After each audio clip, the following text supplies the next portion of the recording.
Unbelievable. Unbelievable, ladies and gentlemen. For some reason, the day we're not supposed to have technical gremlins, there we go. But you know what? Good morning, good afternoon, good evening, everybody. However you happen to be watching and or listening to this, I want to welcome you to a special episode of the Gaming Circle podcast.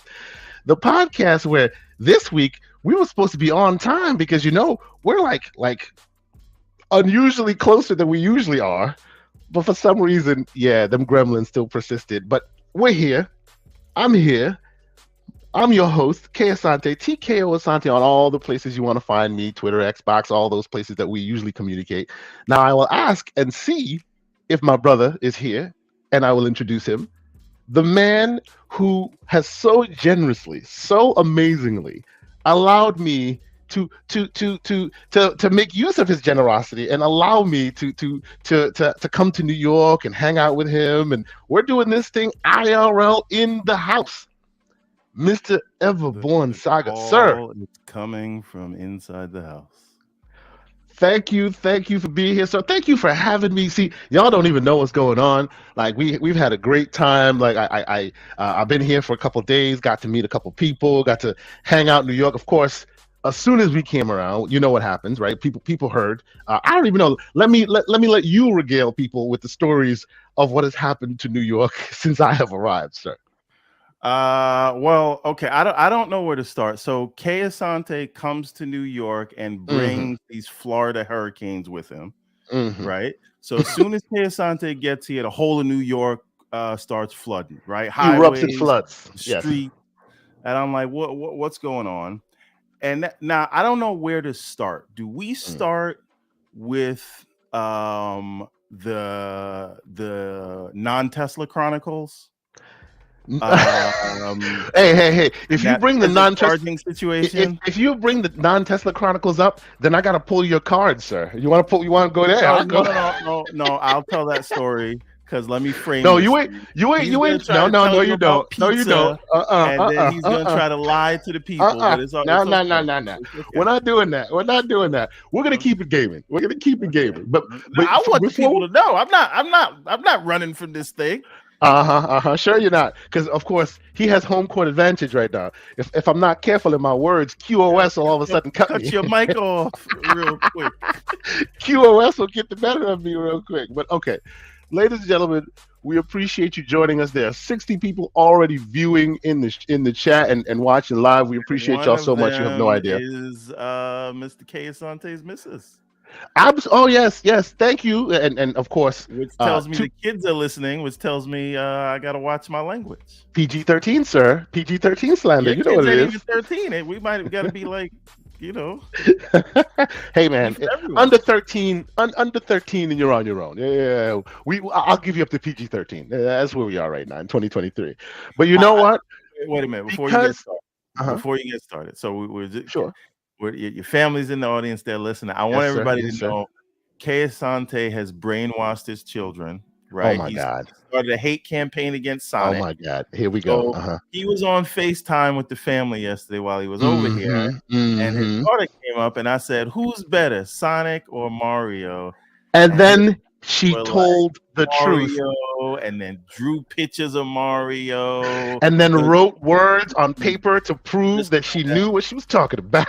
Just trying to like they were trying to stick the knife and turn it. So I know that was Kay Asante's doing. Oh yeah, It was a whole plan. We had made sure. Hey, I will call, and when I do, he will ask because he always does. And this is what I want you to say. No, nope.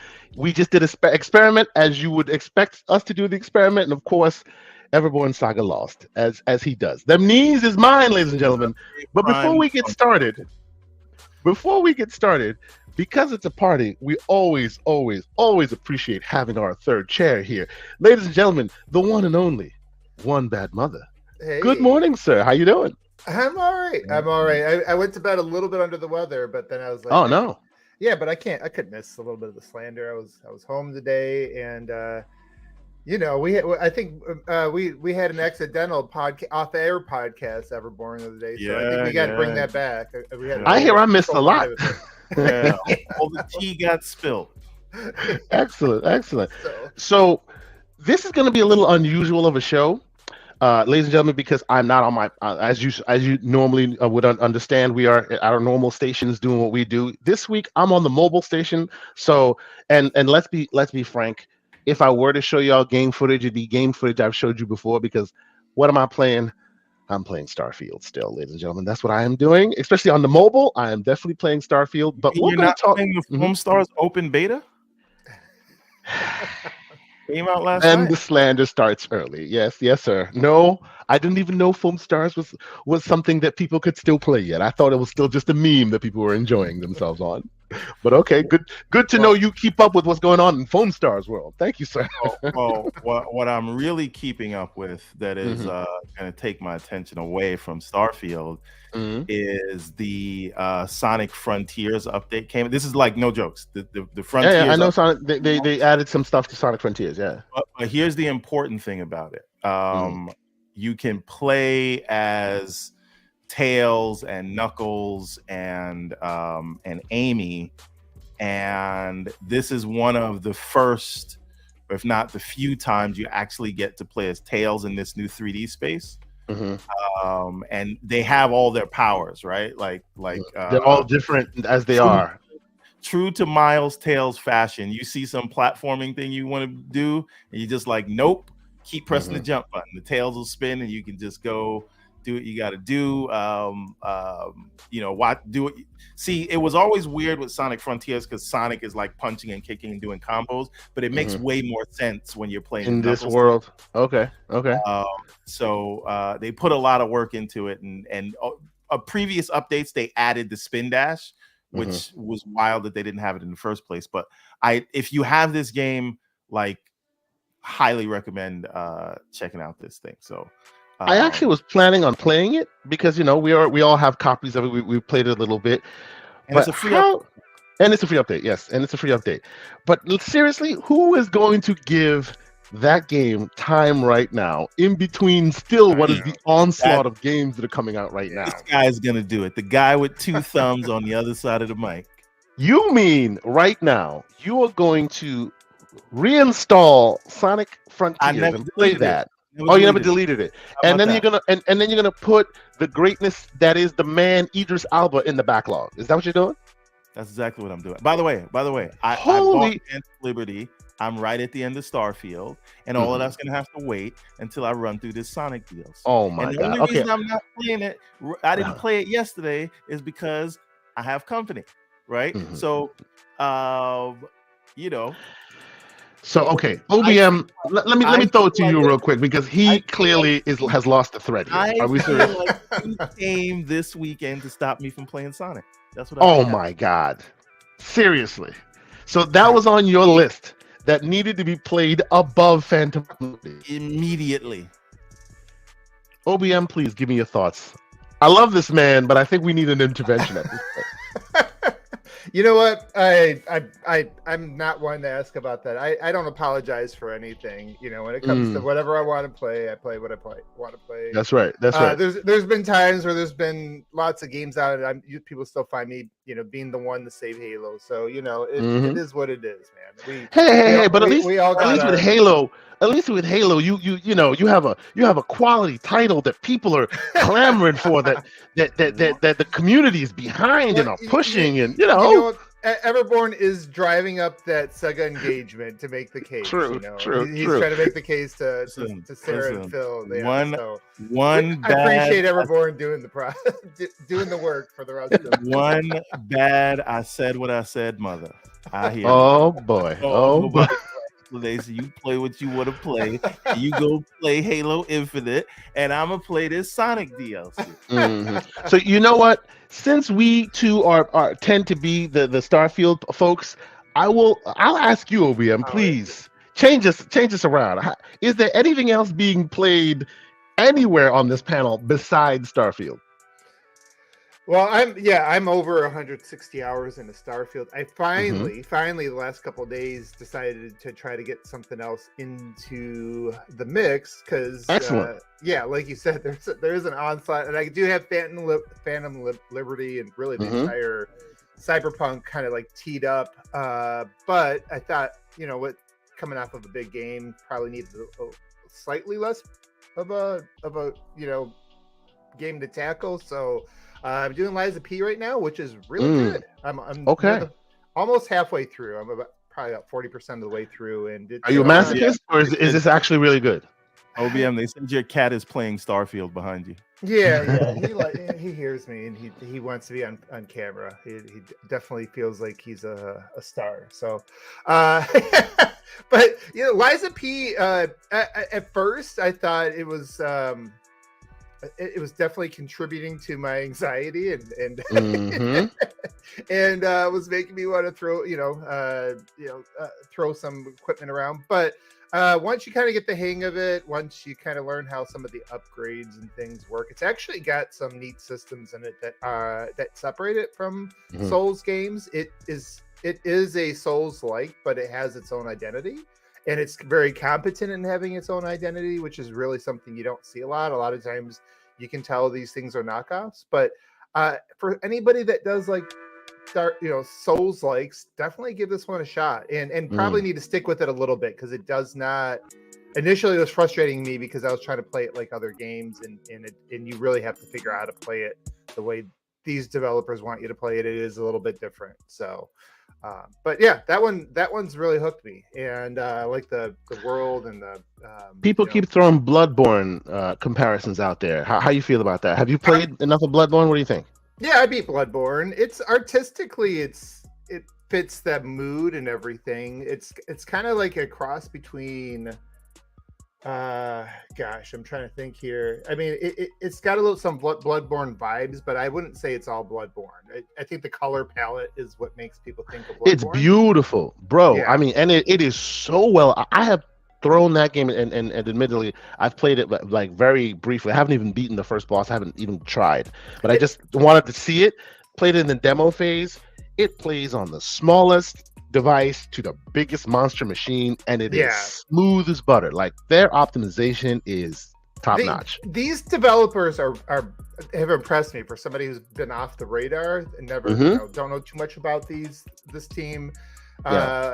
It overall, it feels good. It plays good. It looks good. Yeah, I would say somewhere between like Bloodborne and BioShock's probably a good, in terms of vibes. It's got a real weirdness to it. Like, Bloodborne was dark and had that, has its, has what do you call that aesthetic? Gosh, right now I'm still waking up, you guys. Let me finish my cup of coffee. But this is a little bit different than that. Like, art style wise and all that, it doesn't really try to ape that. It does have a lot of the color palette though. But it's got a real weirdness that I like. I like that quirky. It's like somebody was probably on something when they came up with some of these designs and everything. But it really works.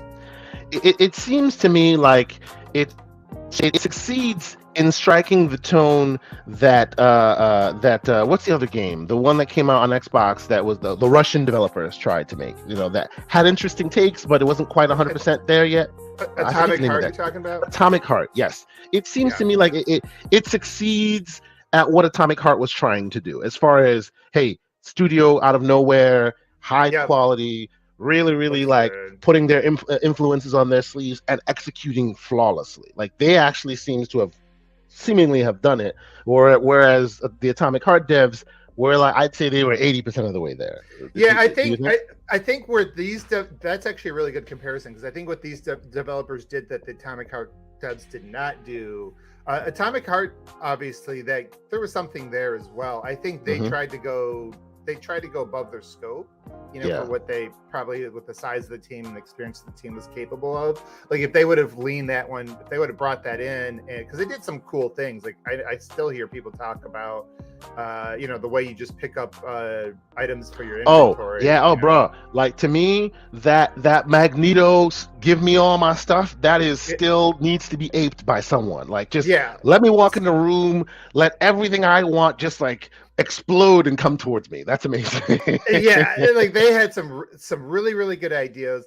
What this developer does, though, like, and this is probably where maybe it's weakest, or where I think I expect to hear some Soulsborne fans maybe a little disappointed. It's not as big, it's not as open. Like you have a little bit of interconnected. It's more streamlined, I hear, right? Yeah, it's a lot more linear. It's got a little bit of paths, a few paths, but not a lot there. But you know what? That's what I think that's what this team was capable of scope wise, right? They really, to do that, those larger intertwining worlds, probably takes bigger teams, and they knew what their limitations were, and they focused on something, and they hit on it. Now, hopefully, the next time they get to do this, we'll get a little bit more of that in the game. But I think that was the right approach for this.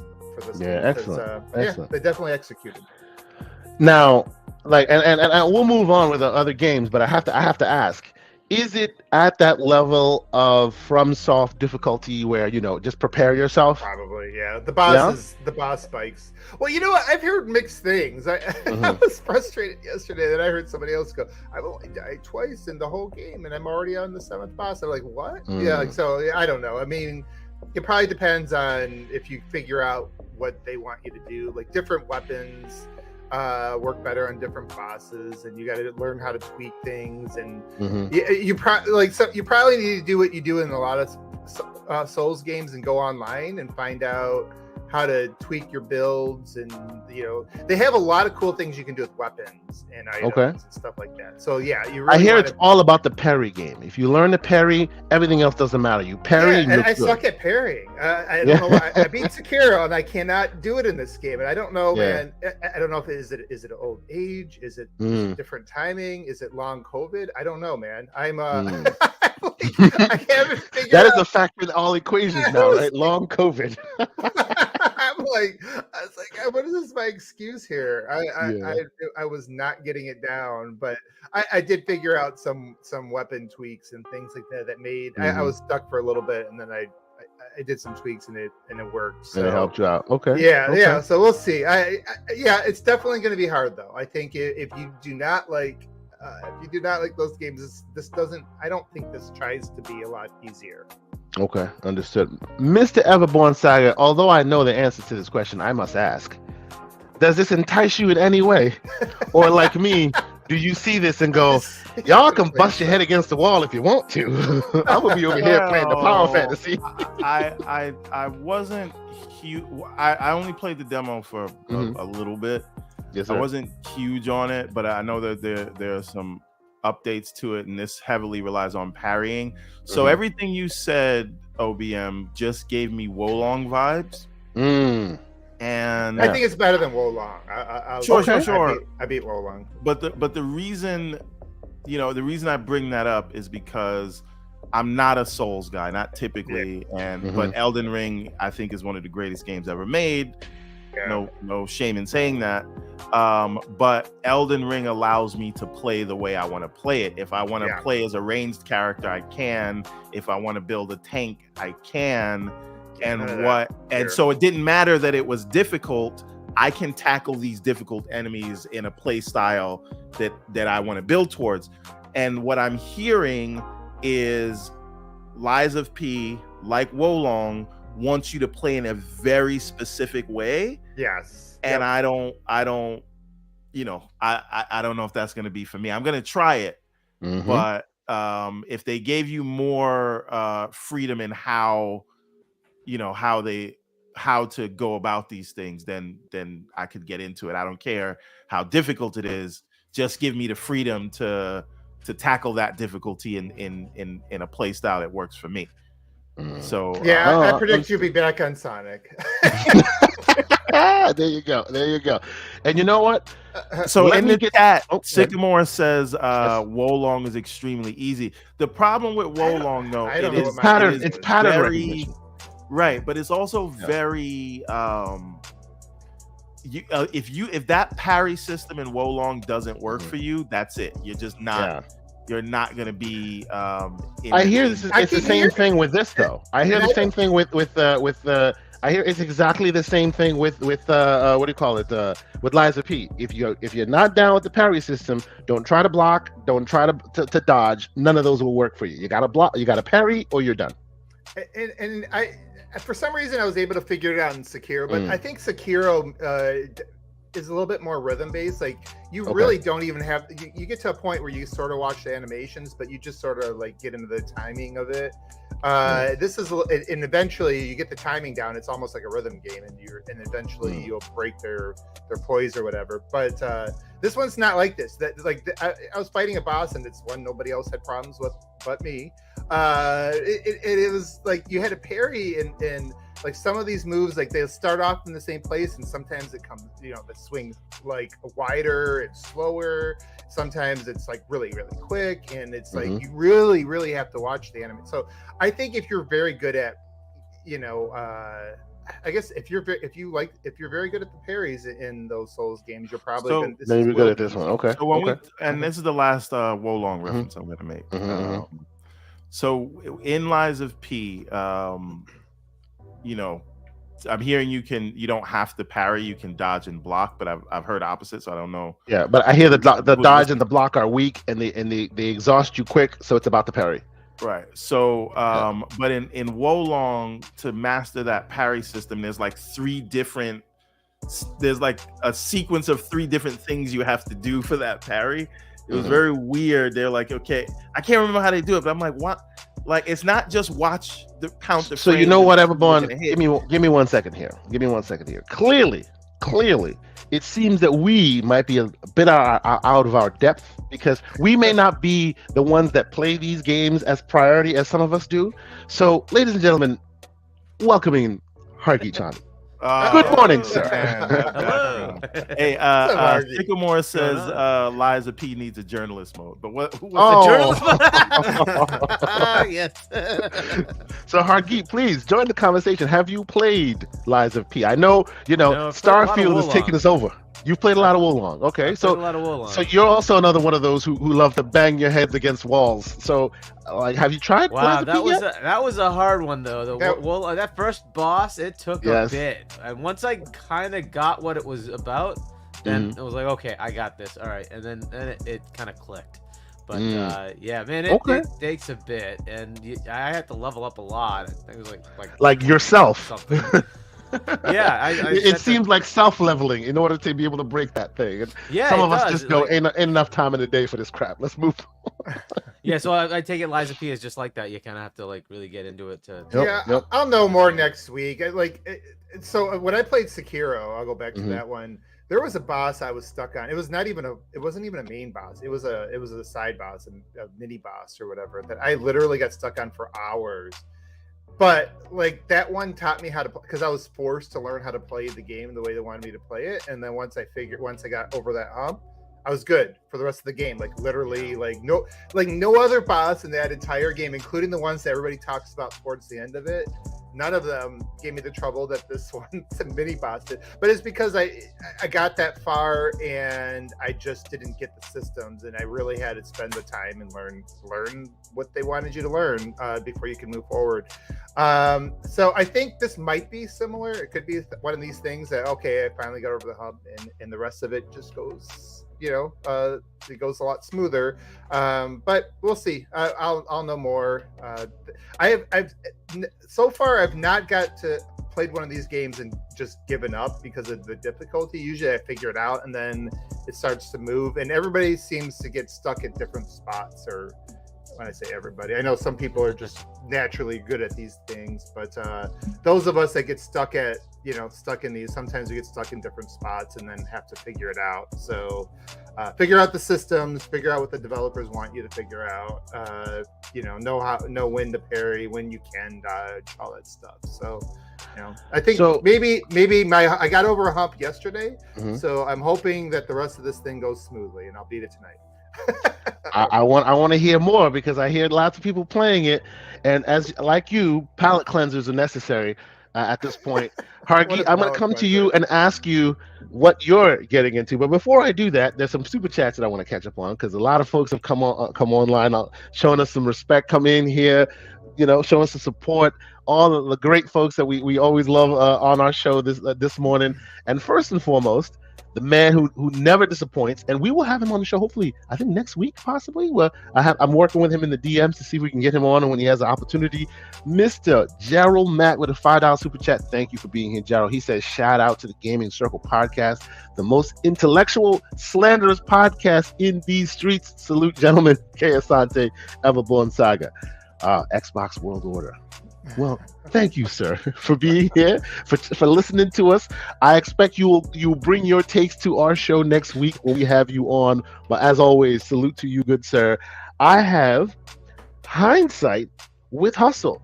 I expect that is the man, Hustle and Motivate. He says, good morning, y'all. Oh, thank you for being here, man, with a $2 super chat. We appreciate you for being here.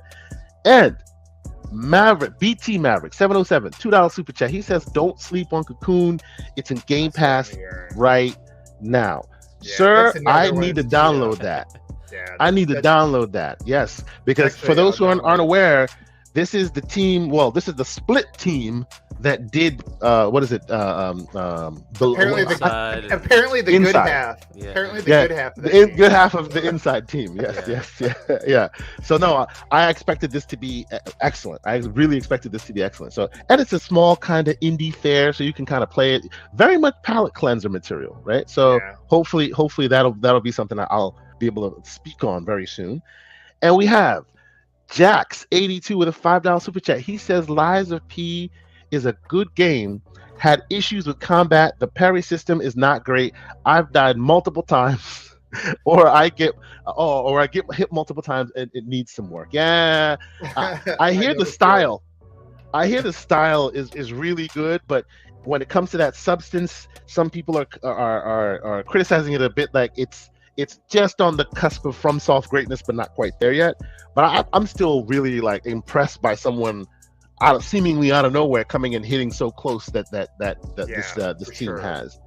And then of course the man Sycamore 007 with a $10 super chat. He said, K, Lies of P should not focus on its style, just on just the parry. Yeah, the game is mostly that. Player is stiff and the dexterity is poor. I play games for breakfast and I love them. Lies is not my thing. Understood. I'll give it a shot. I was just impressed by, like, I tried the demo early on, and like you're saying, OBM, the difficulty spike is definitely there. Like the beginning guys are fodder. You come, you strike them, they give you this set. You're walking around with your post surgery Michael Jackson. He's got the glove. He's got the glove, right? You're marking fools left and right until you hit that first boss, and then he reminds you of who you really are. And it's usually just the bosses. That is the one thing I've noticed so far. Yeah. And we'll see what happens. But getting to the bosses isn't that hard. Like usually, I mean, getting to them is easy. But then beating them, oh boy, that's where the fun lies. Right? The spikes when you get to those bosses are something. At least for me, this 47-year-old gamer, I guess, sir, has to accept the fact that I might be past my prime. I don't know, man. So Hargeet, how about you, sir? What have you been playing these days? I haven't played much this week, besides Party Animals of all things. So speak on it, sir. People do not respect or understand what is going to happen when people finally understand that Party Animals is here. It's been here for a while. People don't get it. It is really good. Speak on it, sir. Yeah, I mean, it is. It's a fun little party game, especially if you're just hanging out in a party chat. It's a great game to just pick up and play. It's and when that cute animal crunches you in the face with a real hardcore fist to the my goodness, that sounded like a lot of pause in that one. A lot of pauses. A lot of pauses. Baseball bat or whatever, right? Or headbutts, drop kicks. Yeah. It's a very imprecise character, but you just run around as a blob, and you just have to knock out your opponents. You're in a platform usually, and you can knock them out on the side, stuff like that. And whoever's last man standing, right, will win the round. And there's a whole bunch of rounds, and you usually have to have 3 wins. And it's kind of an odd little game, but it is kind of fun. Just everybody's got all for themselves. What do you think of the idea that what do you think of the idea that maybe this game should have come out a little earlier? Because had it come out a little earlier, it might benefit from what we see in like games like what do you call it, like Fall Guys now, right? Fall Guys seems to have taken the energy. Yeah, I think right? they This probably was should have worthy. released it right when all the big games are coming out. It would have been a better summer game. Like, to have something to play during the summertime. But it it's fun, very good. Try it out. Absolutely. Especially if you're in a party, just try it out. But you can just play with random players if you want. But but it is a lot of fun in a party because you're all just like trash talking each other. What else have you been playing? Sea of Stars. I started that up. I started up a useless game called Baldur's Gate 3. And, come on! I am a fan of Baldur's Gate 3, but I know Hargy is not. I did not like that game. I am a big fan of that game. All the things I keep hearing about, like how Starfield is slow to start, and Baldur's Gate 3 had me bored to tears the entire 12 hours I wasted on it. I couldn't stand it. It was worthless. So I don't know. People seem to like it. Fair enough, but I was absolutely the opposite. There's a game that's slow to start. And also deals with encumbrance. I know where he's going. Menu driven. And that game is Baldur's Gate. Win game of the year. Boom goes the dynamite, he says. But anyway, I did find that rather amusing. I'm like, okay, wait, so the encumbrance thing here does not matter. We won't count that against it. But in another game, because maybe it has Microsoft written on it, then it becomes a problem. Oh my God, it's the end of the world. Even though you can keep running at full speed. Oh, no, that's definitely a problem when it's Starfield, but not a problem here, even though you get encumbered and you have to walk at like 10 seconds. This is the thing about Starfield. 10 feet per hour. Oh, like, come on, give me a break. Like, no one is asking you in Starfield to pick up every pen and notebook and empty cup of coffee. And by the way, you can pick up every useless piece of trash in that game too. Baldur's Gate lets you pick up all sorts of crap all over the place. Yes. You just have to know to say, well, I don't need that, so I'm not going to pick it up. And the NPCs will start clowning you when you start picking up all of that trash in Starfield. Yes. At least they tell you. Yeah. but not a problem when it's not a problem when it's Larian. It's a problem when it's Bethesda. No. Okay. Oh boy, I see OBM still needs his coffee, and Hard Geek came out with the violence this morning. All right, sir. This is gonna be a fun show. I've said this over and over. I gave it 12 hours. 12 hours to try to get me, and it did not get me. It got to the point first, like, you have characters around you, right? Most of them are passable. They're like, okay, whatever. I hated all these characters. They're all evil. I'm like, what? Seriously? This is what you're giving me? Really? All of them are bad. All of them. Every single one of them. I'm only 80 hours into Baldur's Gate, so I still got like half the game to go. But he said only 80 hours. Only 80 hours, and then Starfield came out. So and that game dropped Baldur's Gate for you. But hey, anyway, it's definitely not a. I will say that it's not an every for that's overused sometimes. It's more of a niche for sure. Like I like CRPGs.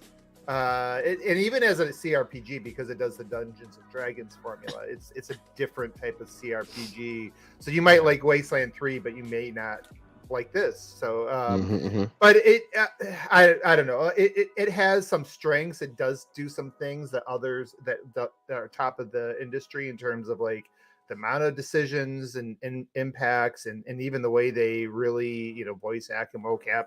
All that dialogue is pretty impressive. Very good writers. But different things. Like, I guess the thing that always annoys me about some of the conversations lately when that it seemed to include Starfield, which I assume is just for algorithm. It's like, let's figure out how we can put Starfield in the title of this article somehow.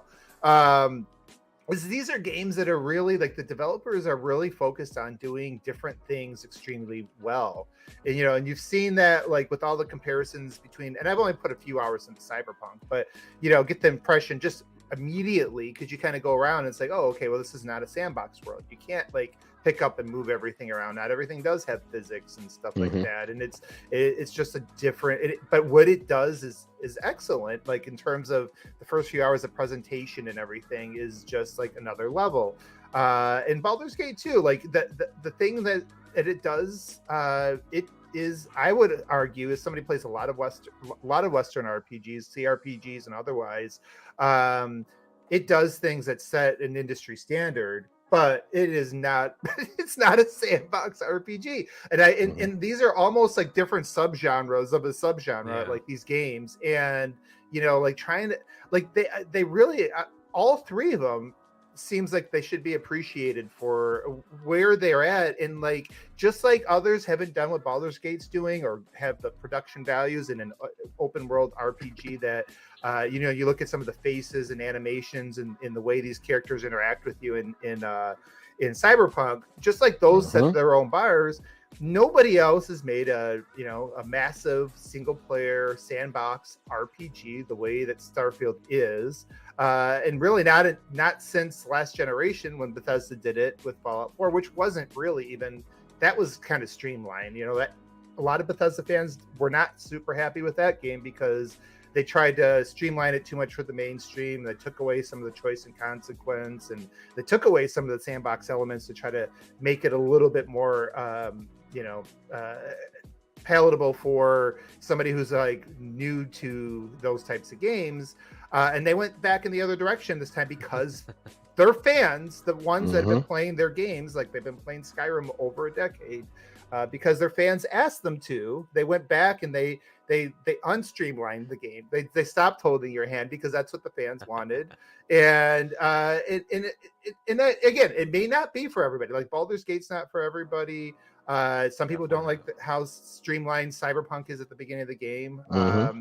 And some people don't like how all over the place Starfield is. But so they have different appeals. But I do get it. I have also been kind of annoyed by some of the articles from respectable outlets or big outlets, I guess I should say. Like, you guys should know better, especially if you talk to developers and you understand game development. You should understand that you really can't be top of the industry in all these different categories. There is finite resources. So are you saying, OBM, they maybe should not be spreading all the FUD and maybe they should be educating the consumer as to what to expect and why this should be a monumental achievement instead of throwing that's a good way dumb of putting comparisons out there. Just a thought. That's a good way to put it. That if you are the mainstream and you are getting the traction. I mean, they're almost going the other direction in terms of educating the gamer. For people that should understand, like. I can understand that coming from Joe Schmo, who doesn't know very much. He just kind of, it's like, well, I wish Starfield had like these production values of Cyberpunk. It's like, okay, when you kind of understand how this game is built and why it's built the way it's built, why that would be hopefully they can do more, right? But at the end of the day, you kind of understand why certain things weren't priorities. But these people should understand it. Like, they talk to developers. They have more access than the average person. They do cover the industry. You would expect them to have smarter discussions on games. But I get it. Like, it looks like a lot of them are, facing, cuts and things like that. And I feel like there's a lot of desperation in terms of algorithm chasing. Like if we throw Starfield in the title and then we also say something that's going to work people up, we know we're going to get a lot of engagement, and I think that's what they're doing. I don't think a lot of it is just based off of lack of knowledge. It is actually, they know exactly what they're doing. So what you're saying is they're being malicious. Everborn Saga, your thoughts? It's very I annoying. think that this review topic is a 7 out of 10. I think we've done it to death. We know who the clowns are. They're not going to stop being clowns. So let's move on to the next thing. All right, good. And as much as I love what he says there, then of course we have Mr. Joanna Dark, the man, $2 super chat. Great seeing you IRL yesterday, by the way, good sir. He says, I heard Tesla owners are ponies. Everborn, do you wish to comment, sir? Whoa. Take it easy. Mustang you know what? I am. I'm gonna go in your DM and ask you for $20 right now. Oh Lord, stop it! Let's not go there, sir. Those who know. Oh wow. Okay. We're gonna get into some news topics proper, but I gotta ask: any games you want to talk about? Because we could talk Starfield all day. There could be more Starfield chatter to come. And I gotta apologize to your audience, guys, because I know you guys have talked about everything. I had to get my 2 cents in. I missed. No, please. Take on it, sir. It's not your fault, OBM. I'm just saying, the reason I never really wanted to go in on that topic to begin with is we know if we know it's an engagement thing, I think we're giving them exactly what they want by keeping the engaging topic alive. Yes, right. Yes. So and I'm not one of those people that's like, oh, it's not happening, or oh, well, actually, this is just somebody's opinion. No, they knew what they were doing, but again, you talk about it more, it's just living on longer. So I say, 10 million die. Starfield, right? Yep. Let it die a horrible death on fire, and then we won't pee on it. And then we won't pee on it. Wow. Okay. Yeah, I just wanted the PSA out there that Baldur's Gate 3 may not be for you. I'm just saying. It's just, but we said that from day one. 7 out of 10, confirmed. It is a CRPG, like hardcore. I mean, absolutely. If I'm generous, I'd give it a 5 out of 10. I probably would give it a 3. I'm probably more 9. So bad for me. Oh my god. So Harky, let me. I have to ask. Like, have you played any of Larian's previous games? I don't know that I have. I think I've tried. So you have played Divinity Original Sin 1 or 2? Have you played either of them? Okay. Maybe. Okay. Obviously they didn't stand out. So there you go. It is for a certain crowd. They are like Bethesda of old. For a certain crowd, they are keeping that hardcore CRPG root game alive, right? So much so that when they got the Baldur's Gate IP, I was like, oh yeah, it's like, to me, that was like Insomniac's resume building exercise with Sunset Overdrive, and then they got the job with Spider-Man. Divinity Original Sin 1 and 2 was their resume building exercise so they could get Baldur's Gate. It's right in their wheelhouse. But to your point, it's very niche right now because it's for a previous generation of audiences. You know what I'm saying? Not for everybody. Yeah. Well, to give them the developers some extra credit, and I think this is also where they're getting some love from people that are coming to it, knowing what to expect. They did stay very true to for the people that loved the Baldur's Gate 1 and 2 back in the day, and who understood that came from Dungeons and Dragons. They stayed true to all that stuff, and there is something to be said about that, and all of that. Because how often do we see now, sometimes developers or publishers take over licenses, and then they try to figure out how to mainstream it to the point where you lose the core audience and the initial audience in it. So I appreciate that. I also appreciate that the Bethesda went back to some roots in some areas, right? In some areas, yeah. So before we move on to stories proper, and maybe unless you guys have some more games you guys want to talk about, I said it last week, and I'll reiterate it again this week with a different audience, and I want your opinions first before we move forward, right? I am now seeing a lot of spoilers online about Starfield. Like a lot of spoiler cast at some point, right? We talked about that. Yeah, we definitely talked about that. We're definitely gonna have a spoiler cast.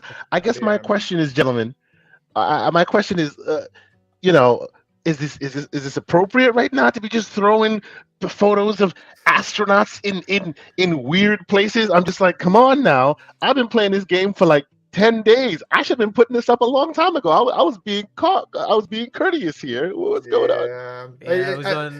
Go ahead, sorry. No, I was going to say that's why at some point I was like, okay, I'm going to get through the main story stuff because I want to experience it without. Somehow I got through. I would say maybe it was 10% spoiled on things. I got through most of it without really hearing anything, and it has. If you know what's coming, I don't think it's going to hit like as hard. Yes, no. yes, absolutely. It was a surprise to me. There were some of the most memorable moments I've had in any playthrough of a campaign, but it was because they were so unexpected. If you know they're coming, even people hyping up the new game plus, it's like if you know what's coming when you get there. It's like, oh, okay. Now you're expecting something. What is it? Rather than being surprised by something being there. Yeah. Now it's not. Now it's just like, okay, well, now it's just new game plus because I knew the big twist or whatever. So yeah, like I'd say any of the stuff you kind of like just got to feel it. Hopefully you get the chance to experience it without getting spoiled. So if you are playing it, try to get through that, especially if you haven't so far. There's definitely some really, really cool, some big spoilers out there. Yeah, some really great storytelling. The way that they the way that they tell a story without doing one of the cinematic CGI cutscenes, like you're actually in the game playing the game when stuff is happening, and that's what's so cool about it. Absolutely. Definitely try to get that stuff before you find out. So basically, I guess this is our small PSA saying it's dangerous out there if you're a Starfield player right now.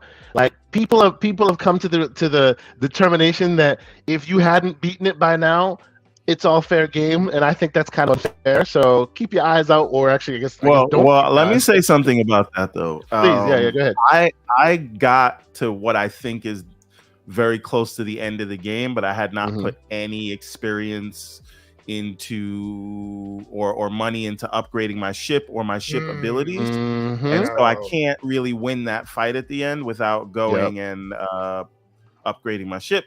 And so now I'm going back on some of the factions. You're double backing. Or doing the factions, exactly. And you can get the factions. The factions are, I would argue, the factions, a couple of them at least. I'm doing the Vanguard faction now with the Vanguard and then Crimson Fleet. I would argue those. Actually, you need to do the other one too, because it's like you just need to do all the factions. I won't spoil anything, but you need to do the other one because you get stuff that you're probably gonna want. The Mantis mission, I definitely recommend the Mantis mission. But, I would say the factions are like, for anybody who says I beat the main campaign and I'm done with it and then never played the factions, you kind of like miss a lot of the world building. Yeah, you don't understand the world building. You don't have the connection with a lot of things that in the world without it. They really are, in a Bethesda game, faction quests are the main story. Like that that is as important as the actual main thing that's kind of stringing you along. And if you skip them, you've really not played the main story. And I've also heard that if you don't at least get one of your relationships to its fullest fruition, you miss out also. Like it's not like you'll be able to continue it in New Game Plus. You're gonna have to start all over. Can I make a confession? I definitely recommend that. Can I make a confession? This is not a spoiler, right? Yeah. Go ahead. So I but hold on. Before you say that, I'm sorry. Before you say that, let us note that Everborn Saga does not mind spoiling games, although he likes spoiling. It's not a spoiler. Please don't. Go ahead. What I'm saying is, I did the commitment thing with Sarah in the game, right? And she's kind of annoying me now with her flirting, and I'm feeling like I should have went with Andreja. Yeah, I'm going Andreja all the way, baby. I feel too guilty to let Sarah go because she's just like, "Oh, I'm committed to you now," and I've never felt it before. And I'm like, "It's not you, it's me." Well, you know what to do. You know what to do. I feel like me and Andreja bond a little bit better. Pro tip, Everborn. All you got to do to get rid of Sarah, do something outlandish right in front of her. Like, kill somebody. She'll be like, "Oh my God," and she'll never talk to you again. Do something that is just on the face of it, just cruel, and she'll Karen up. You'll never see her again. It's over. No, listen. Now in the chat, they're saying I can break up. I know, and because they give you that option, and it's actually the first thing highlighted, so you could break up with somebody by mistake very easily. Oh yeah. Talk to them. But what I'm saying is, I always feel so guilty to go and say, like, it's not working out. I wonder if I could just leave her at the base and then like go keep on as my partner. Love you, babe. Why don't you stay here real quick? I'll be right back. No, Everborn, before we move on, so just so you know, you can actually ask them to wait there, like without officially breaking up. Like I actually went on. Yeah, but see, here's the problem. If you try to rock with Andreja, she specifically asks you, and I know this. She'll say, "If you want to be with me, I'm not sharing you." Oh boy! Right? Okay. So I don't know. Maybe Sarah falls out of airlock or something. Wow. Okay. I gotta figure this out, man. This is amazing right now. Oh man. Boy, do I want to. Anyway, whatever. I'm just gonna leave it alone. Okay. So, ladies and gentlemen, we appreciate y'all being here. This is gonna be a good episode. We're having awesome slanderous conversations already this Saturday morning.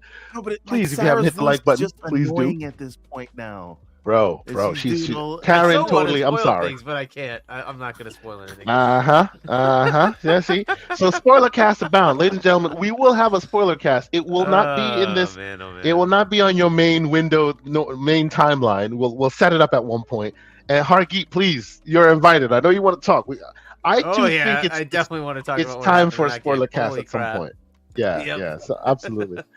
So, folks, if you haven't already, please hit that like button. Please consider subscribing if you haven't done so. We appreciate y'all being here. Thank you guys so much for pulling up on a Saturday morning to get the slander started. So let's move on to some stories first and foremost. And it's been some interesting stories that are going on. Look at Joanna Dark say. What did Joanna Dark say? Oh, of course. Let us not forget. Let us not forget the great Mr. Joanna Dark and his super chat. And he said, oh, Lord. He said... Ever Tiger Woods saga. Sarah, LOL. Oh my goodness. Is this gonna be something? Well, yeah. Wow. Someone needs to Photoshop, there needs to be I want to see that. That is hilarious. She does have that look, doesn't she? Anyway, I'm sorry. For those who remember that story, let's move forward quickly before this becomes a whole different conversation. But okay. As I said, I did not. With so much stories to discuss that maybe we might not talk about something. So if there's something we're missing, let us know. We'll ask us questions. We'll throw it in the chat. We'll definitely address it. But first and foremost, I saw this and I wanted to talk about it. The KOTOR remake, feared to be canceled, and people are kind of exit stage left. Can I go first? Of course you can. Please go ahead, Emborn. What do you think? So. Back when in 2021, when it was first announced, and all the Xbox podcasts were like, "This is an L for Microsoft, and how could they let this happen?" And look at Sony with the zeitgeist again. I said at the time, this was on Boom Show, that was on this show. I said at the time, no I'm sorry. Forgive me, but I missed this one, and it's so hilarious. Silence for $2 super chat. Just tell Sarah to wait and leave her on a moon. Wow, man. Jesus. Okay, not even the moon, a moon, somewhere you won't remember, so you're gonna have to go back and find her. Oh my goodness. Anyway, I'm sorry. Continue. So I said Aspire has only done like Switch ports and mobile games. Why? How do we know this is not just going to be the same game but with some new skins on it, but play the same exact way? I said that, and I was a hater at that time because it wasn't coming to Xbox. And then it turns out all Aspire has done is, what do you call it? And this is out of their scope, right? Yep. And it seems like it's too big for them to chew. Yeah. So, and again, this is not about them as a developer, right? I'm just saying people, because it wasn't even really a CG trailer, not really, right? You got this thing, but we had no idea what the game was, and people just assumed it was going to be like one of the Sony games, right? Like. But I was just like, the team making this doesn't really make sense to me. It's not like you said these guys were gonna do it. What's the name of that studio that did the what do you call it, remake? I think the Bloodborne remake or something like that. Blue Point. Yeah, Blue Point, right? Demon Souls, Demon Souls. That's what I meant. But if you told me Blue Point was remaking it, I would have been right there with everybody. But this never impressed me because I was very familiar with the team, and I know that this is like if you said like my studio is gonna remake KOTOR, right? I'm gonna remake something that's nice, that's a love letter to it, but it's not gonna be like a big Sony AAA game, right? So it makes me wonder, though, Everborn, to your point, right? There was a lot of unanswered questions from the top, right? So while some people were taking victory laps, you were cautious about it. My question is, why did Sony sign on to this just for the fact of saying, "Hey, we got your last exclusive"? They didn't even see this thing becoming like a thing. How could they back this and promote it while it was just vaporware from day one? Like, it's surprising. This and Abandon. The concern was the optics of it. and it didn't matter at that time, right? So they paid just to have name rights. Right. And it was like, okay, you guys will do it, but we're not going to do our sort of due diligence to say, can you do this? Are we providing you with the resources to do this? All we know is let's get something that'll get the fan base pointing their fingers at the other guys. Like, we got that. Sure. Right? Sure. So basically what you're saying, they paid money specifically for W's for ponies. Specifically ponies, because they're the only ones that cared about this. Now what Lucius Augustus in the chat is saying, the vertical slice they delivered was good, but not good enough Sony standard. And based on the vertical slice, it was going to cost way more than Sony's to make Sony's vision possible. He also says the creative director got fired after Sony got mad. So this is all what Lucius Augustus is saying. Oh yeah, and if Lucius is speaking on it, I will stand behind him because Lucius knows his stuff. So there you go. Yeah, interesting. It was a big game, but let's be. I do want to be fair though, right? That's not really Sony's fault, right? No. Now the studio that's doing it, Sony should have done the due diligence to say. Yeah, that's what surprises me, right? Because usually, not only does Sony like vet them, Sony will bring their ninjas to them and make sure they reach that standard that Sony expects. So the fact that this became vaporware from day, obviously not vaporware, but the fact that it was allowed to fester like this under Sony's purview, although like to your point, it's not their fault. It's just a third-party deal. That's it. I don't think that's it. They wanted a Sony game, not KOTOR, and that's right. You know how OBM you're saying how Fallout 4 wasn't a standard Bethesda game? Yeah, they tried to Sonyfy it and make it more accessible and whatnot, but that isn't what they should have done, right? It's a Bethesda game. Yeah. That was what they wanted here, and that wasn't what this game was going to be. Yeah, I think I don't know the inside details of this. I know stuff's come out a little bit, but my suspicion or hypothesis at the time was that Sony was just really going around trying to give everybody money to, and yeah, there was this was because of the name that was on the name of the game, right? It was associated with Microsoft. Imran Khan, if you guys remember, at the beginning of the generation, or even before it started, remember he came out with that report where he said, Sony was throwing money at like everybody, and they're going for big things, some small things that anything that had like a Microsoft Xbox association, they were going at even harder. And so Knights of the Old Republic, when that was revealed, I was like, well, there's one of them, right? This is something that has a heavy association with Microsoft, and I think we all assumed maybe they would try to get Alan Wake too, but that went to Epic. But I don't know that Sony's upper management really paid attention. Yeah, they're covering the spread. They're going. I mean, they're going for everything, right? They got some Bethesda games, they got Final Fantasies, some other Square stuff. They were literally all over the place. So I don't know that they really sat there and were like, well, what's really the quality of this and stuff. I think you probably would make the assumption too, like seeing how, like we just talked about Liza P, right? And we talked about we've seen other developers, it seemed like they're coming out of nowhere and they are delivering, or they are making things that at least look really good. And so it's not out of the realm of a possibility that a developer could take another step, especially with the tools these days, right? You see like a lot of developers that are not very big coming out with very pretty games with Unreal. And so that's possible. But I think, kind of looking back at it now in hindsight, like when you're going to remake something that is this beloved, you think about this, you think about Capcom was very careful with their Resident Evil remakes, right? Like, I think you have to be really careful because there's a challenge that probably a new studio is not going to be ready for. When you're taking over something that is 6th generation game, one of the most beloved, Western RPGs of all time, one of the most beloved Star Wars games of all time.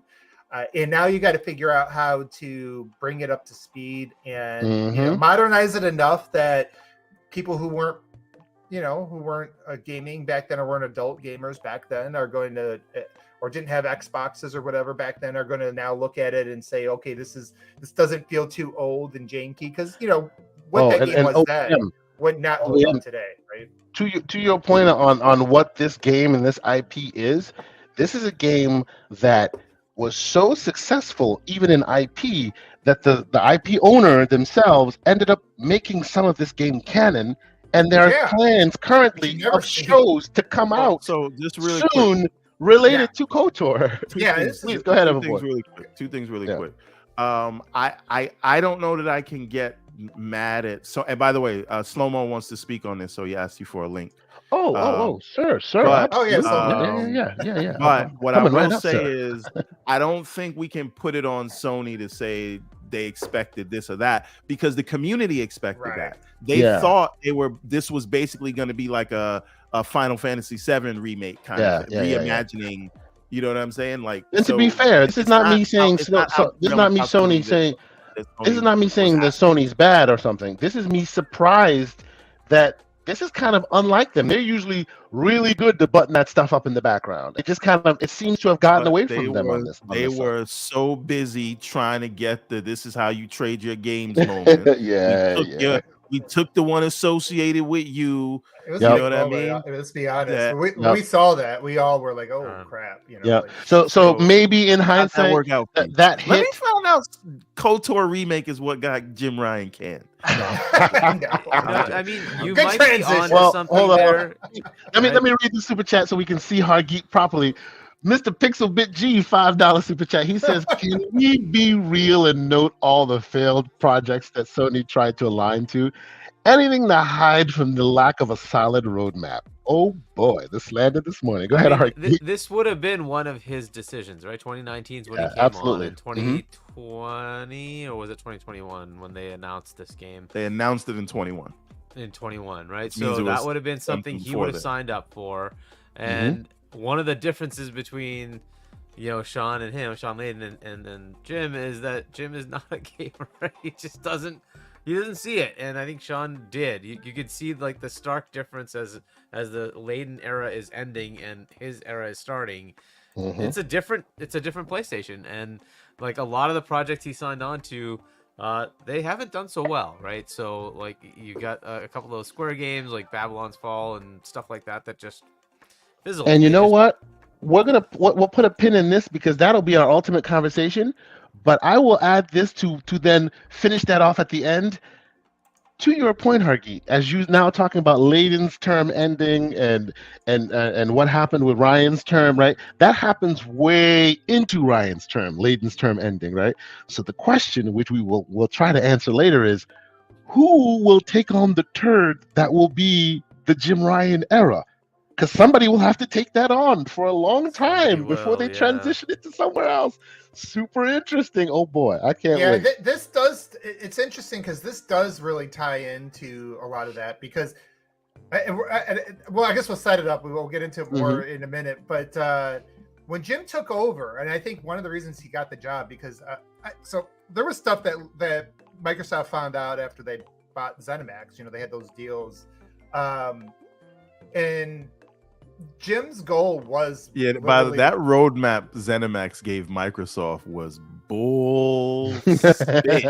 Well, there was a lot of COVID impact, but his goal, like Jim's goal, and I don't even know that it's that much of a secret, was literally to kill Xbox out of the gate. Like before the ZeniMax thing happened. When they only had the handful of studios they bought in 2018 and 19, he came in there and saw an opportunity, and it was like, let's get everything we can. Let's do the PS2, where you lock down all the big third parties, anything that's not bolted to the ground, take it. And I think that was the strategy. Yeah. And now we see that Xbox isn't dead. Microsoft Gaming's not dead. In fact, it's about to, bolt on the laser beam onto the Death Star with ABK. So, like, I think an ambulance. Yeah, but I think not for me. I think the plan. At the end of the day. Oh my my god. Okay, I'm going way off that. We'll save it. We got Welcome, Slow-Mo Backslap. How you doing today, good sir? Doing good, gentlemen. I don't have a lot of time. I did just want to speak please to come and drop your slander, sir. Go ahead. I love this game. Like, this is like one of the best RPGs that was ever created. I think I've always said this. Star Wars stories kind of suck. So the fact that this game, this is one of the best stories told in the Star Wars universe. And to your point, absolutely, Disney would be a fool not to take some of the lore that this story created, and they have put it into they should, because they absolutely suck at writing stories for Star Wars. So might as well take some good stories that you already got that was already made, right? But that said, I was following this even before it was officially announced that it was a remake. So even before it came out that this was going, like when they had it at the Sony showcase, the one back in 2021, I was following this story back then when I thought it was a different developer that would be doing it. I was baffled that Aspyr was going to be the developer to make this game, because all Aspyr has done is port Knights of the Old Republic to various mobile storefronts before that. They did not have any. It's like basically having a support studio that's never been a lead developer decide to out of nowhere get the level up of doing a full-on remake of a game that's 2 decades old. So now there's so much more work that you have to do. You got to completely redo environments. The Eclipse engine that BioWare you made the game out of is too outdated for you to use in current day society. You got to put this on Unreal. You got to do something there's so much work that has to be done, and to expect a studio that's never done that kind of work before. It's like Sony giving Bluepoint what they gave Bluepoint as their very first project, but Bluepoint had never done anything else before that. Right, highly ridiculous. It's absolutely ridiculous, and the story that came out of how Aspyr even got this in the first place just basically makes no sense whatsoever, because Aspyr kind of finagled something into a contract in one of their ports of Knights of the Old Republic that allowed them to have the first chance to pick doing a remake. That's cool. So what they lack in experience and development, they make up for in their business acumen. That was an interesting move they made there. That's good. Yeah. Too bad their actual development skills. Too bad it didn't thread the needle, right? but see, that's the reason why they're even on the project in the first place. BioWare by default multiple times. BioWare multiple times tried to do a Knights of the Old Republic remake, but EA kept saying no. This is back when EA still wasn't trying to do single player games. And by the way, ladies and gentlemen, when it's being spoken, you have the representative here. You have the Kappa number 1, Mr. Slow-Mo Backslap, BioWare representative. I'm just saying. Look, even at this point, this was in between Dragon Age Inquisition and Andromeda. So at this point, this is where BioWare started to bleed talent. I wouldn't have trusted a Knights of the Old Republic remake even with BioWare. From a studio that's made AAA games before and has success. So I definitely wouldn't trust it from Aspyr, a port studio of mobile games. So it's just it makes no sense. And Sony got into it, and I understand Sony's side of things, that they don't want to be attached to something that's a unmitigated disaster. And the only people that said that the vertical slice was good were ex-Aspyr developers. So of course, if I draw a picture and I say this is a good picture, but it's stick figures, it's my picture, I'm gonna say it's good. But everyone else is like, that was ugly. My kid is the best artist in class. Exactly. You see the way they drew that circle? I'm trying to think of that. What was that In Living Color skit? Okay, never mind. So I think and don't you think you're amongst graybeards. We'll recognize you. Oh yeah, yeah. I know about Living Color. Come on. Yeah, there was that skit. There was that skit, like her Little Precious or whatever. Mhm. Like I can't remember how it went. But anyways, again, it's my God, I'm forgetting the names of things at this stage. But so like, don't you think like on a game like this too? It's like this isn't just. Like I would even argue, like what Bluepoint gets to do with a lot of their remakes is, you know, they're basically taking the core game and they're making it just a lot prettier. This needs something like the Final Fantasy VII overhaul. Yes, you're not just they designing. even spoke on that. It's not they just even graphics. said, they were even telling people like Mr. Matty Plays. Someone at Aspire told Mr. Matty Plays the combat would be kind of like the transition of combat from Final Fantasy VII to Final Fantasy VII Remake. And it's just like, again, lofty goals, baby. Right. That's a pretty high bar. Lofty goals, yeah. I'm like, game design. It's not just graphics, right? It's game design, and you're probably going to have to change some of the writing and storytelling aspects because that was another thing they were talking about doing, expanding on the world and taking smaller aspects of the game, and that's what a lot of like old school like so basically they said everything. Like, they said everything they needed to say to get the check. Mm-hmm. Yeah. Basically, yes, sir. Couldn't deliver on the back end. And at the time, what makes me raise an eyebrow is at the time it seems that Sony's priority was, well, we're taking the L in the community, so that's enough for us. Even if ultimately the product does not come out and bear fruit, at least we gave it to them in this instance. So we gave the buzz, right? That's all they needed. That's all they needed. So however small amount they spent to get that buzz is enough. They might have got their money's worth because when they revealed that was a kick in the ass, right? It was a kick, definitely. There was that you have to go back to that point in time, but the narratives was like, hey, they're down for business. They, this is when Jim Ryan actually, was like, hey, he's gonna put a dagger in them, and they're not ready for what they're bringing.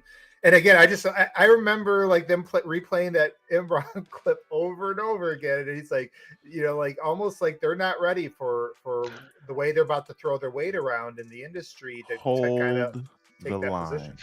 Yeah, right. So Slow-Mo, real quick, I'm sorry, but I don't know how much time we have with you left. I wanted you to address the additional. Like 5 minutes. Okay. Go ahead, wanted you to address the additional conversation here where Sony has now come back and said, hey, nothing to see here. The reason why we're removing its existence from any of our social medias is because it's all part of the quote unquote normal part of business. The music is Star Wars music and it's copyrighted. That's right. That right there makes me go, are you serious? So I want to sneeze and say BS. You're making You're making a Star Wars game, and your trailer got pulled because you didn't have the license for Star Wars music. so what music were you going to put in the game? Dun, dun, dun, dun, dun, dun, like, oh, you just going to have some dude just in the background doing it? Listen to Hargito. They've told you what's happening without telling you what's happening, right? Because if what they're saying is true and they potentially didn't lie about it, it's just a licensed music thing. If you have the rights to that license to be able to play with that license, then there's no issue. The minute they have to pull the song, that means you no longer have access to play with that license. You no longer have access, Aspire, to release that game. They have taken it away from Aspire is no longer on the project, period. Saber Interactive who was the support studio. It's now the lead studio. Frankly, I don't trust Saber to do this either because they've been mostly support studio. Go ahead. So Slow-Mo, who's making that new Warhammer Space Marine game? I have no idea. I thought it's definitely not. It's not Saber. It's not Saber. They've made a Warhammer before. Yeah, but it's not Saber. But that's exactly the point. Like the Hargi, what you were saying there, it's kind of like they're saying 1 space 2. And they're leaving you to put the other one to put they're literally giving you like dashes in between the answers and saying, that's old. That is old. It's done. It's not. I don't think they're doing it now. As far as the studio taking a shot at it, I like that. However, you got to back it up, right? And well, so but you also have to. We have to also grow into it, right? You have to grow into that. You can't start with the AAA. And this is why I'm like, this is why I keep harping on. Like, I have no issues with Aspire trying to shoot their shot. You know, you always got to try to elevate yourself, get to the next level. All that, I get it. But this is not just the biggest IP in the world in Star Wars. This is also a story that was so good that Disney themselves, like as we one of BioWare's best, right? Yes, one of BioWare's best. Disney right now gets, right? So... is creating a screenplay because there's going to be a show. Writing a story for a show based on KOTOR's original storyline. Like, it is that monumental. It has had that much impact on Star Wars canon to the point where you're gonna let any fly-by-night outfit say they can do it, and you'll be like, "Great! I thought you cared about this property so much." You know? Hey, K, slow-mo. Any bars you got? Just because I want you to have the floor because you got limited time. So it's all you. All slow-mo. I know there's some people who think Blue Point could do it. I think Blue Point could do it to a limited capacity. When you're talking about doing stuff like changing the combat completely, I don't trust Blue Point to do that. Blue Point has been excellent and essentially like doing a perfect replica of the Mona Lisa kind of stuff. You know, like they take what you did and they even down to the bugs. They'll update the game, make it look beautiful like they did with Demon Souls, but it's the same exact game that it was before. And there are aspects of Knights of the Old Republic, especially with the combat, where you're going to need to kind of update that to a more modern gameplay style. And it makes sense, right? But if you're really going to do this, and I said this on Twitter, I was like, there's a way to go about this. If Sony is still attached to the project, Sony needs to drop the bag on Larian. Whatever, write the check. Whatever. Oh God, not Larian. Blank check. Whatever you want. That's a good call out, actually, Larian. Yeah. Whatever they want to do this remake. Yep.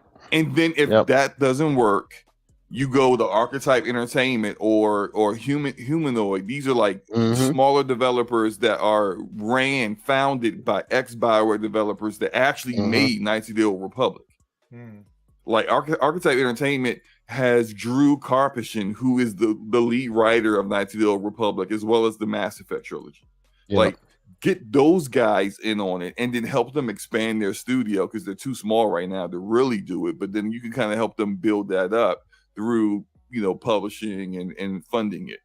And you can't do that. Want to do it though, and maybe if you did two things and said, okay, you can do a remake of KOTOR or maybe even of KOTOR 2, but also make KOTOR 3, right, and give them an option to do something new. That's probably what they would want to really do, right? Well, that's also what Aspire was trying to do. Aspire was floating around telling people they were going to do the Sith Lords next, which is KOTOR 2, and then they were going to do their own brand new Knights of the Old Republic 3 of a story that they had developed themselves. That was the game plan. I would take it a little different, and I would say Obsidian made KOTOR 2, which wasn't exactly a trash game, so why not? No, it's very good. Yeah, I was also about to float In Exile, but that's me. After my experience with Larian, I'm like, do not even think of going there. I can't stand their gameplay. Forget it. I would not even want to touch that. But Obsidian, on the other hand, the way they do their gameplay wouldn't be how they would do Knights of the Old Republic. Like, you would expect them to actually kind of go in a direction that like Aspire said they were going to go with the combat. But I don't. The thing is, I would trust Larry because Larian can write games. Like Larian can write games, and they're a quality developer. So I would actually go with them first because this is we're still thinking about the fact that Sony's attached to this project. If Sony's still attached to the project, well, we don't know that for certain. But if Sony's still attached to the project, they have to Obsidian is out. Their advertising because of music rights. Yeah. You know why I like the Larian idea though? It is very much a possibility that Sony's not attached to it anymore, and that is the case. I will have Lucasfilm Games go to Xbox and say, "Hey, Obsidian." Indeed, I hope Obsidian does that. I hope Obsidian comes out and says, because Phil will listen to them, right, and say, "Hey, we want to do this next." They hopefully should, and maybe they could fix up KOTOR 2, which they apparently it got cut short, right? They could actually finish it up the way they want to. But like as far as Disney giving the license away, do you think Disney gave two craps about Star Wars? From my perspective, they have destroyed Star Wars. So if they actually cared about it, they would have had a lot more care and loving of what they do with it. No, they just wanted to make money off of it. They did not care one bit about what Star Wars is, and for me, the IP is exactly dead. why Aspire got dead. I can't got the job. Yeah, that's probably why. Because Aspire That's came exactly out. Why Aspire was able to do this. Yeah. Yep. They had Sony backing them saying, "Hey, we'll take that." There was no way they would give this to Aspire. They didn't check. They didn't care who's doing the work, right? Because this should have gone to somebody like that. It should have been Obsidian or somebody at that level, right? To like say, hey, you've done this before, right? Or BioWare if you're willing to take it, but then we want some people attached, right? So then you could redo it, right? But yeah, that's where I would look. Is like you were saying that the small studio that has those ex BioWare folks that made this, absolutely go that route. Or I don't even know Obsidian that the ex BioWare is.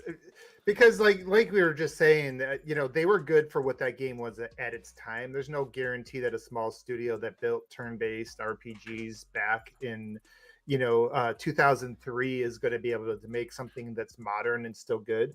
I do Mass Effect too, right? Those guys that were there at BioWare, they did Mass Effect, and that's transitioned them to that mode, right? Which I think would be much better. Well, and that's where I like that. So it's interesting that you mentioned Larian, because Larian is one of it's somebody that was playing BioWare games before they made Mass Effect. Like I played Baldur's Gate 1 and 2. I was a PC gamer back in that was time. Baldur's Gate was also BioWare, right?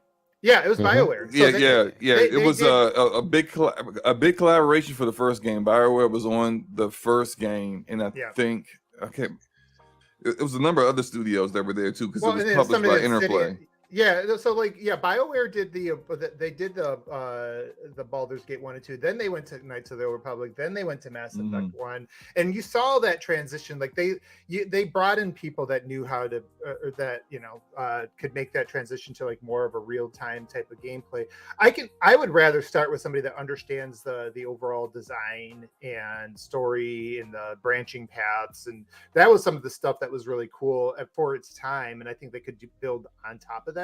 But I do think Obsidian's a good call out too. I just don't know that Obsidian is going to be freed up. Hey, we're all talking about KOTOR remake, and Star Wars Acolyte is just sitting in shadows. Nobody's thinking about that. What happened there? I forgot that existed. Yeah, we're still waiting on that, and also the one with what do you call it? The walking simulator guys. I forget the name. They've thrown their license out now. Disney has thrown the Star Wars license out to basically anybody. All over the place, right? If Microsoft wants to give Obsidian a Star Wars license, they probably could. Hey, didn't we hear the Mandalorian game rumors for a little while there? So now here's another interesting twist, right? Disney on their side said, "Hey, Microsoft, we would like to, with this ABK purchase, we would like to talk about licensing, because of course Disney's running out of money because all their things is shit, and anyway, whatever." But so that could potentially be something, right? So in that possibility, and that if Microsoft were to bite and they get a good licensing term, there is the possibility that this could have been part of it, and maybe that's why we're seeing some changes. So right? Slow. I know you don't have much time. How about you get your final bars off? I'll put you on Front Street because you have such a beautiful logo, sir. Give us your final take before you go. I'll also help you out with a super chat. Shout out to Pixel Big G with a $2 super chat that says, "Cut this nonsense and give me Jade Empire." Pixel, absolutely. That's a good game too. Jade Empire was awesome, but if we did Jade Empire, that's an IP that's now owned by EA. Who's going to do it? It's going to be current day BioWare doing it, and if they did Jade Empire, it'll probably end up being a multiplayer hub world of like foolishness, and with microtransactions, Frostbite engine, and it would be terrible. So anyway, I just did want to say that I thank you for letting me come in and just talk briefly about a game that I love and my disdain of where it seems to be going, and I just kind of hope that either you can make a game, whether it's Sony or Lucasfilm Games or whoever, that lives up to the the high level of quality that the actual original game was, or you just cancel it and never do it, period. Like either make it great or just don't do it. Or don't make it at all. Absolutely. Garbage. I don't want it. Yeah. Don't want it. The original Sonic code sucks. score was a 7 out of 10. Take me very seriously. The only 7 out of 10s we're gonna see this month is from Sonic Superstars, and that's the high bar. Okay, we're more. As it gets smacked by both Spider-Man and Mario, yeah, we'll see how that goes. Oh boy, ladies and gentlemen. So before you leave us there, Mr. Slow-Mo Backslap, tell us where we can find you on the Damage Per Second podcast. Tell us where we can keep up with all your ongoings on the internet, sir. Absolutely. Damage Per Second podcast. That's me and Gaming Forte. We need to get like everyone that's here. I've had OBM on, One Bad Insider. I've had him on out here, leaking stuff. But no, I need to get Everborn and K and Hargy on at some point. Oh, yeah. Working in the chat when you do DPS. Yep. But then I'm a listener, man. I need you on the panel, talking up that Sonic nonsense. You know what I'm saying? So like, I want to get the real time sales numbers for GameStop. You know what?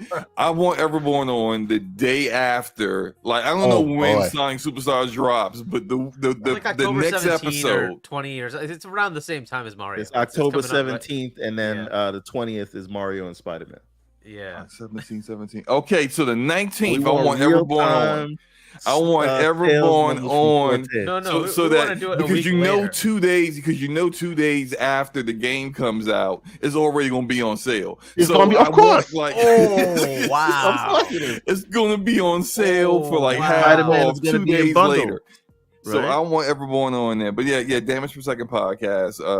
We had a great show last Thursday. We're gonna have a great one next week on my channel. I'm going to just go back to listening as I usually do and throwing shots from the chat. But enjoy you guys. I love you guys. Have a great weekend, man. Appreciate you, brother. See you soon. Man, he comes in, drops the slander, and he pieces out. Salute to you, good sir. And thank you guys so much for continuing to support the channel. I see a bunch of folks in here, over 200 folks watching. Please hit the like button if you have not done so yet. We appreciate all the folks that are here, keeping the conversation lively. Let's get to a few super chats before we move on to the next story. We have the great Gerald Mack with a $5 super chat saying, all the changes coming to PlayStation will cause a max exodus to Xbox. Planned perfectly and executed, Xbox World Order is fully operational. I'll just point out, don't discount PlayStation and Nintendo. Like everybody just like totally ignores Nintendo exists. Like, dude, they're silently destroying the industry. Until the Abacus turns into like a cassette player. We already know, right? Like we already know from what we're seeing that it's going to play those AAA games. It's going to be built. I should back up. Until the Abacus turns into an FTC. According to the FTC, Nintendo has a monopoly, but they're not anything we're going to do anything about. So. Well, they don't. Yeah, they're playing in their own waters. They don't have a monopoly because they can play all the games that they can play. The other platforms can play as well, right? Yeah. So they don't count as a monopoly. No. Two different markets. They're not in the high performance console market. So Microsoft doesn't compete with them. So technically, according to the FTC, Microsoft can buy Nintendo, no problem. Right? Oh boy, they don't compete. Go.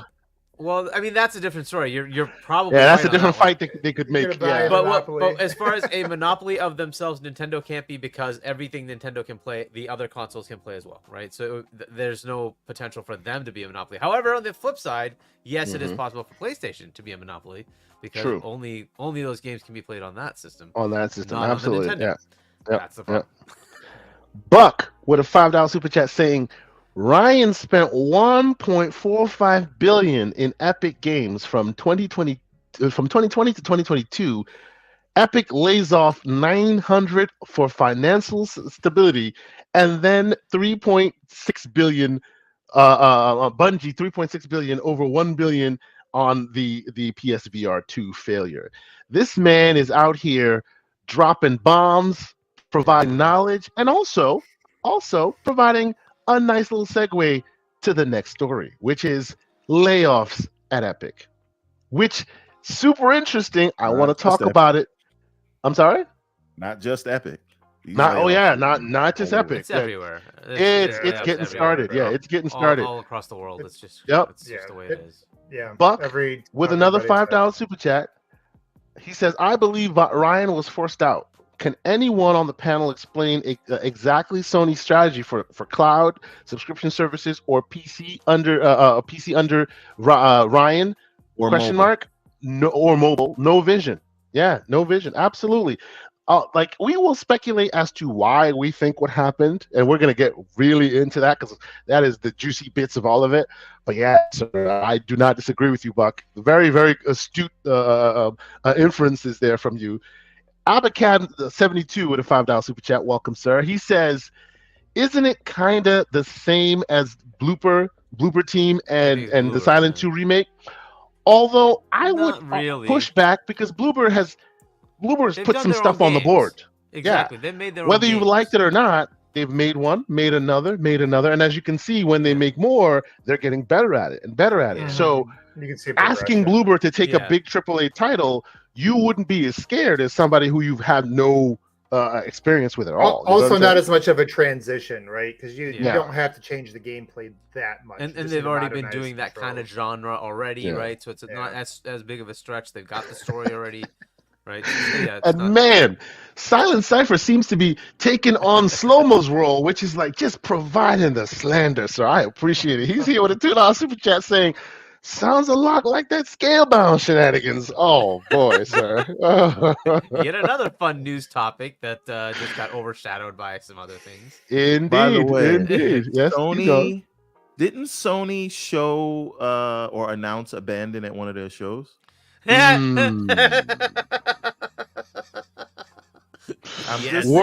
keep going. Let's keep going. Alvin, $5 super chat. He said the best Jim Ryan could have hoped for was to have Paris. To be Paris of Troy, the unworthy, but the FTC arrow. The FTC arrow to Philip. I'm sure he's missed. He won't be remembered. Oh my God. Oh man, the slander this morning. What are you doing? The funny thing is, in like 10 years, he's probably right. Like, would anybody remember the Jim Ryan era? Like he's gonna be thought of.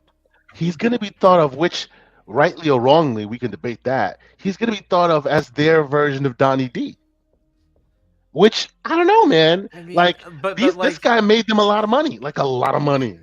Yeah, he made them a lot of money. Oh, I can't wait. Are we transitioning? We're burying the lead. Like what? Well. There's a lot of super chats. Let's get into that later. There's a lot of super chats. I want to read the super chats. Let's respect your audience, right? Pixelbit G, of course, he said, "Cut the nonsense and give me Jade Empire." Sir, I'm with you. I think it's a classic that will never be remade. It's still available in back compat. I think you can still play. Yeah, but some of those games need quality of life features, man. Some of those games need to be brought up to the new, you know? I get you. Man, the boss, Splendiferous. Welcome, sir, with a $2 super chat. He says, "Sunday, Slow's logo must be stricken from the show." Oh, come on now. The man, so good, though. I agree. So good. Absolutely. Right? And the boss himself, 108 Dragons TV, in here with a $2 super chat. He says, "Great show. Stay awesome. We appreciate you, sir. Same to you. We hope you continue to stay awesome as well." Silent Cypher, $5 super chat. Is today his 100th episode, I think? Right? Is that right? Yeah. I think so. he's He has a whole bunch of special guests, right? Yeah. Well, everybody check out his show. Is it 6 o'clock? I think. Yeah, this evening. Yeah, absolutely. Yeah, I'll be on there. I'll be watching. Yeah, to get 108 back on this show. Yes, sir. It's about time. I wanted to, and he's a big tech guy. I wanted to get a nice, cool tech, like something to come out, and I wanted him to come talk about it. You know, like the PSVR 2. He was really big. Forget about the PSVR 2. That's boy. that's a blip on the radar. Who else pre-ordered the Quest 3? Because I did, and I don't hear nobody talking about it. I have not yet, but I may. As I am on vacation, I haven't really had time to sit down. Remember, I was telling you. Right? Yeah, and it's getting the Game Pass app. Yeah, as I was telling you, I didn't even get the chance to see the full keynote. Right, I only saw trailers and a few this and that. I wanted to watch the full keynote, get the speeds and feeds. I know that the Quest 3 will be missing 1 or 2 features, but it will be enough to where it's almost Quest Pro level without the Quest Pro price. So I'm excited. I'm excited to see what that turns into. But I have not pre-ordered it yet, and I'm surprised you have, sir. Mr. VR is not. This VR fraud. Hey, look at him now. Look I at gotta this. pre-order it so I could play it on the first day and then put it Well, down. all right, collect dust. and then collect dust. I understand. This is the ritual with VR. Silent Cipher, $5 super chat. We ignore Nintendo because Nintendo acts like the kid eating paste at the back of the class. Hey man, that, and that kid is making all the money, and their parents right. coming and making all the 90 Metacritic games, and and they're taking chances like Splatoon, right? They're still doing things, right? I don't know. I gotta disagree. And 108, finally, last super chat, $5. Thank you, Lemon. And people need to tune out. He says this is the best episode ever because it's episode 108. 108. LOL. I love it. You know what it is. But really quickly to this Nintendo and Sony. This is what Hargeet was talking about. Yes, sir. We are going into a world where the Switch is going to get a refresh, but if the Switch gets a refresh and the hardware that it uses allows developers to be able to put their games there, if Sony is playing the same sort of old school game as Nintendo, where they're focused on their hardware primarily and exclusives primarily, and the market share is what gets them that, what will they do when they have to face a motivated Microsoft who still supports them in a limited capacity with things like Call of Duty and Minecraft? So that's on one side, but you're going to lose your COD marketing and all the other stuff Microsoft is doing. And then on the flip side, you have Nintendo, who now can keep up with you, not visually, but architecturally, so that developers can actually go there, and Nintendo will get exclusives. And you got to remember that casuals don't. They become a viable pool alternative. Yeah, they don't care about graphic fidelity. They care about playing games, and if the console's cheaper, more available, and has those massive and portable from Nintendo. Well, but Hargeet, to Everborn's point though, yes, the core Nintendo audience doesn't care about graphics. True. No. The core gaming audience. Well, sure. But I guess the needle I'm threading here is the core gaming audience doesn't, because you can tell based on the numbers that Nintendo already makes, right? But there is a subset that do, and they're the ones that play that Xbox versus PlayStation game all the time. Imagine Nintendo gets just good enough to appease those as well. Now you got the already die-hard Nintendo pool that will just come there even though they're buying abacuses, and you also got the ones that care about visuals but actually think you guys are doing better now. That becomes the number one pool overnight. Mm-hmm. All of a sudden, they don't come to PlayStation as a reference design anymore. Yeah. It becomes Nintendo. That'd be crazy. And maybe this could be later on after we talk about Jim, but where is the industry going? Because right now, there's a lot of things coming up right at the same time. It's a very interesting time to look at what's happening, right? Mobile, PC, real quickly, consoles. Yes. It's to that point. This is an interesting time. Let's talk about these layoffs real quick. Yep. Let's talk about these layoffs. And I know I see layoffs at Epic, but it's not, as you guys know, it's not just everywhere. Epic. It's Epic. It's Embracer Group, like just fire sales. It's all this stuff, right? And of course, we're going to talk about Jim leaving, and we're talking about gas being the primary focus and all of this. Are we saying that whether we like it or not, that we're going to see a world soon enough where our gaming world that we love so much just doesn't exist as we know it today? I'll start with you, Hargeet. What do you think? Existed, it's going to evolve no matter what, right? Because of course it has been evolving since it started. Yeah. How drastic do you see the shift coming in? I see in the next 10 years things could be very different, and it really just comes down to look, the consumer base.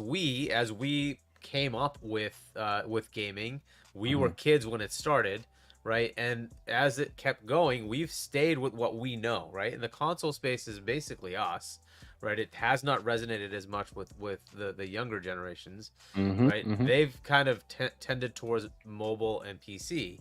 Yep. And is it possible that there's a console mix going forward? Maybe, right? Especially when you're talking about portable, they might want something with more oomph. But as you're seeing, and as I've been saying, those phones are getting those processors, right? So eventually the ability to play on a phone, and this is unfortunately where kids are. They like to be on the small little device.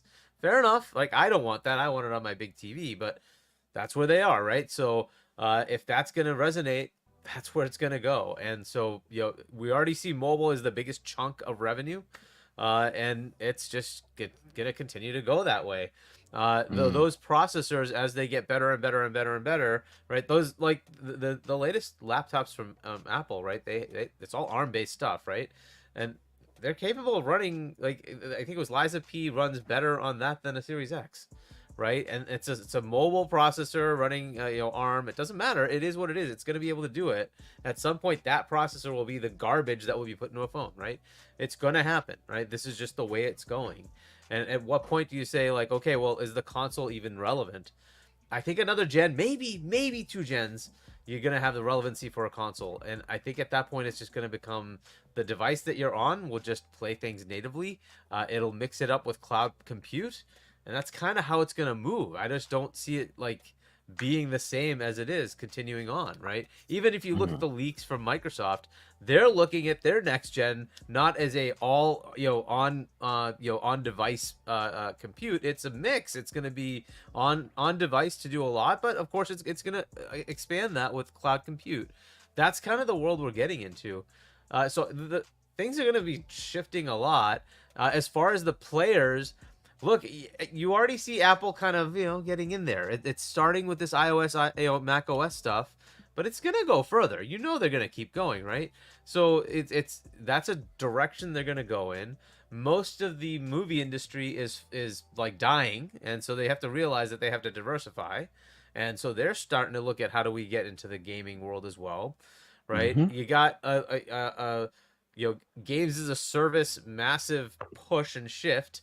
And everybody wants to do that, but unfortunately, there's only so much time people can spend. So you're not really going to have every single game that comes out as a games as a service take, right?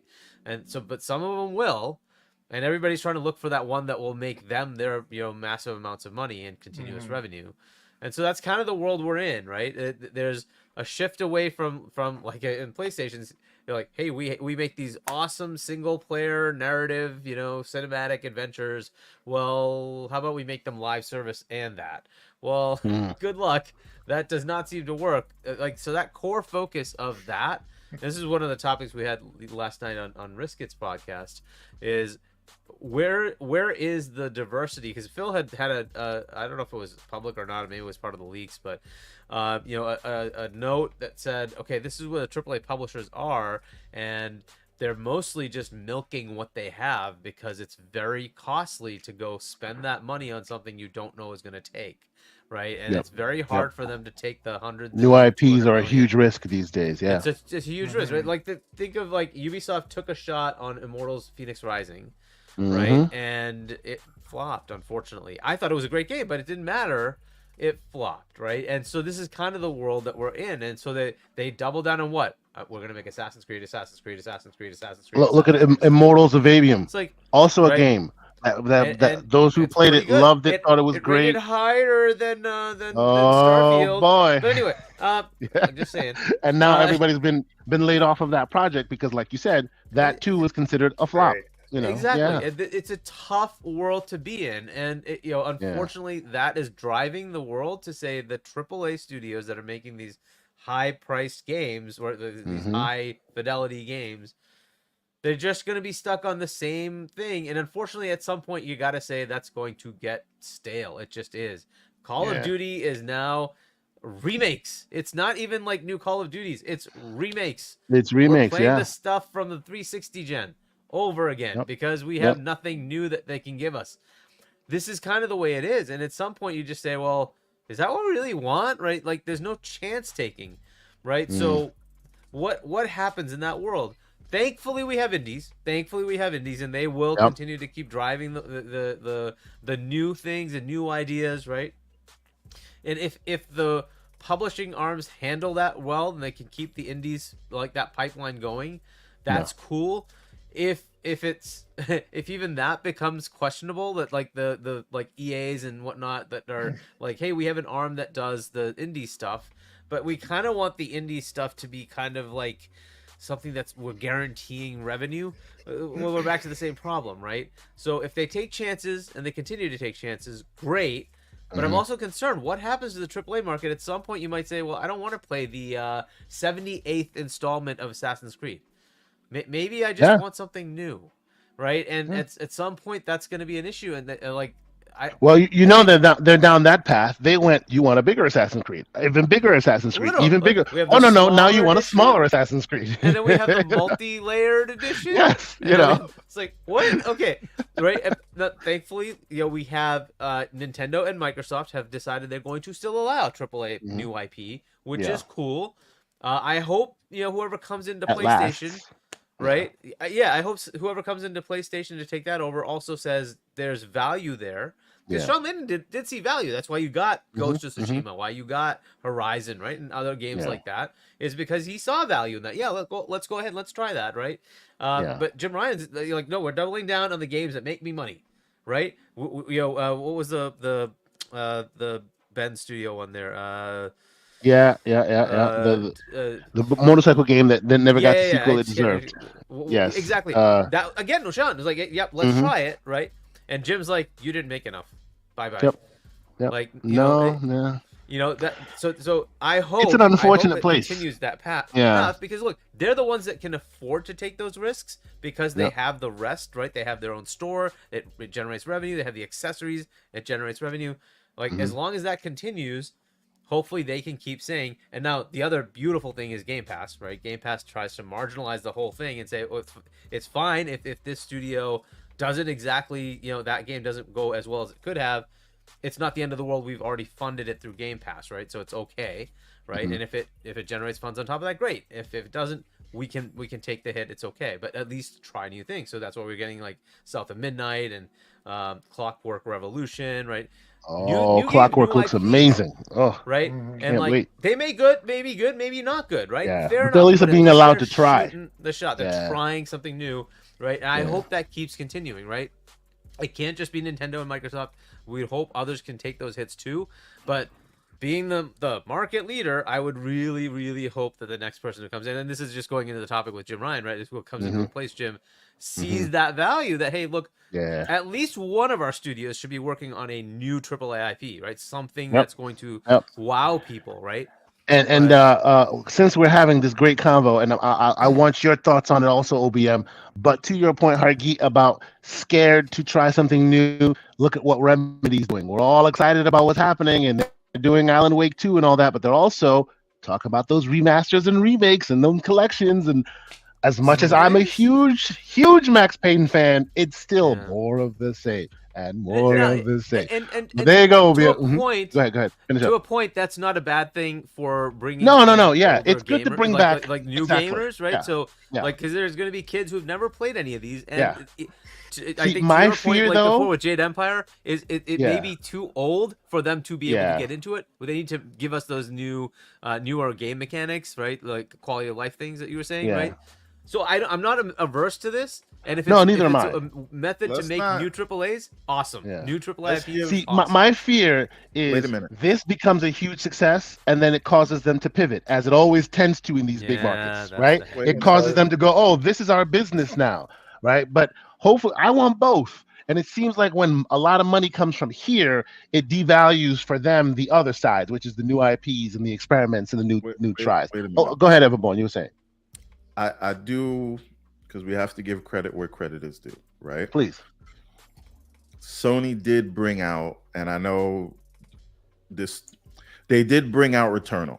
And I know we're going to say, oh, they bought that studio afterwards, but that was something that was, funded with Sony, and they got that. Oh, yeah. No doubt. And Returnal was amazing. And I'm assuming that's all Sean Layden, right? He did, that must have been greenlit. Yeah, that was under Sean. Yep.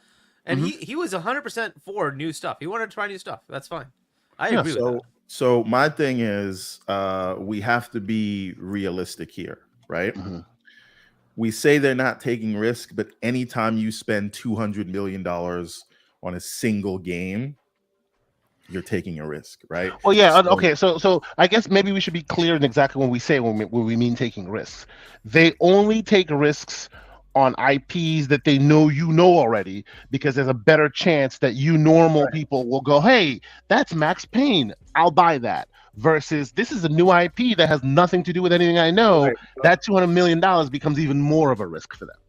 Again, right. So the point is, that's a very difficult thing to do. And we just brought up all these games that they spent, like Callisto Protocol had $150 million budget. It was a new IP. That Immortals of Avon thing just came out.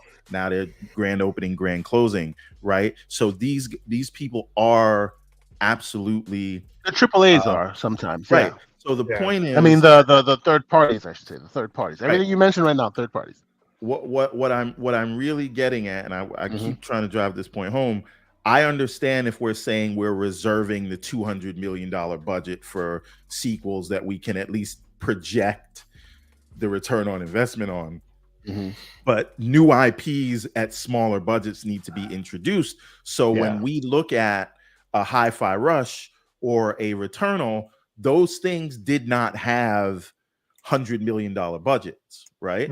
Super high quality new IPs, everybody loved them. When they go to bat again, Returnal 2, Hi-Fi Rush 2, the budget will grow. An increase in budget. So I think there isn't an over reliance on that.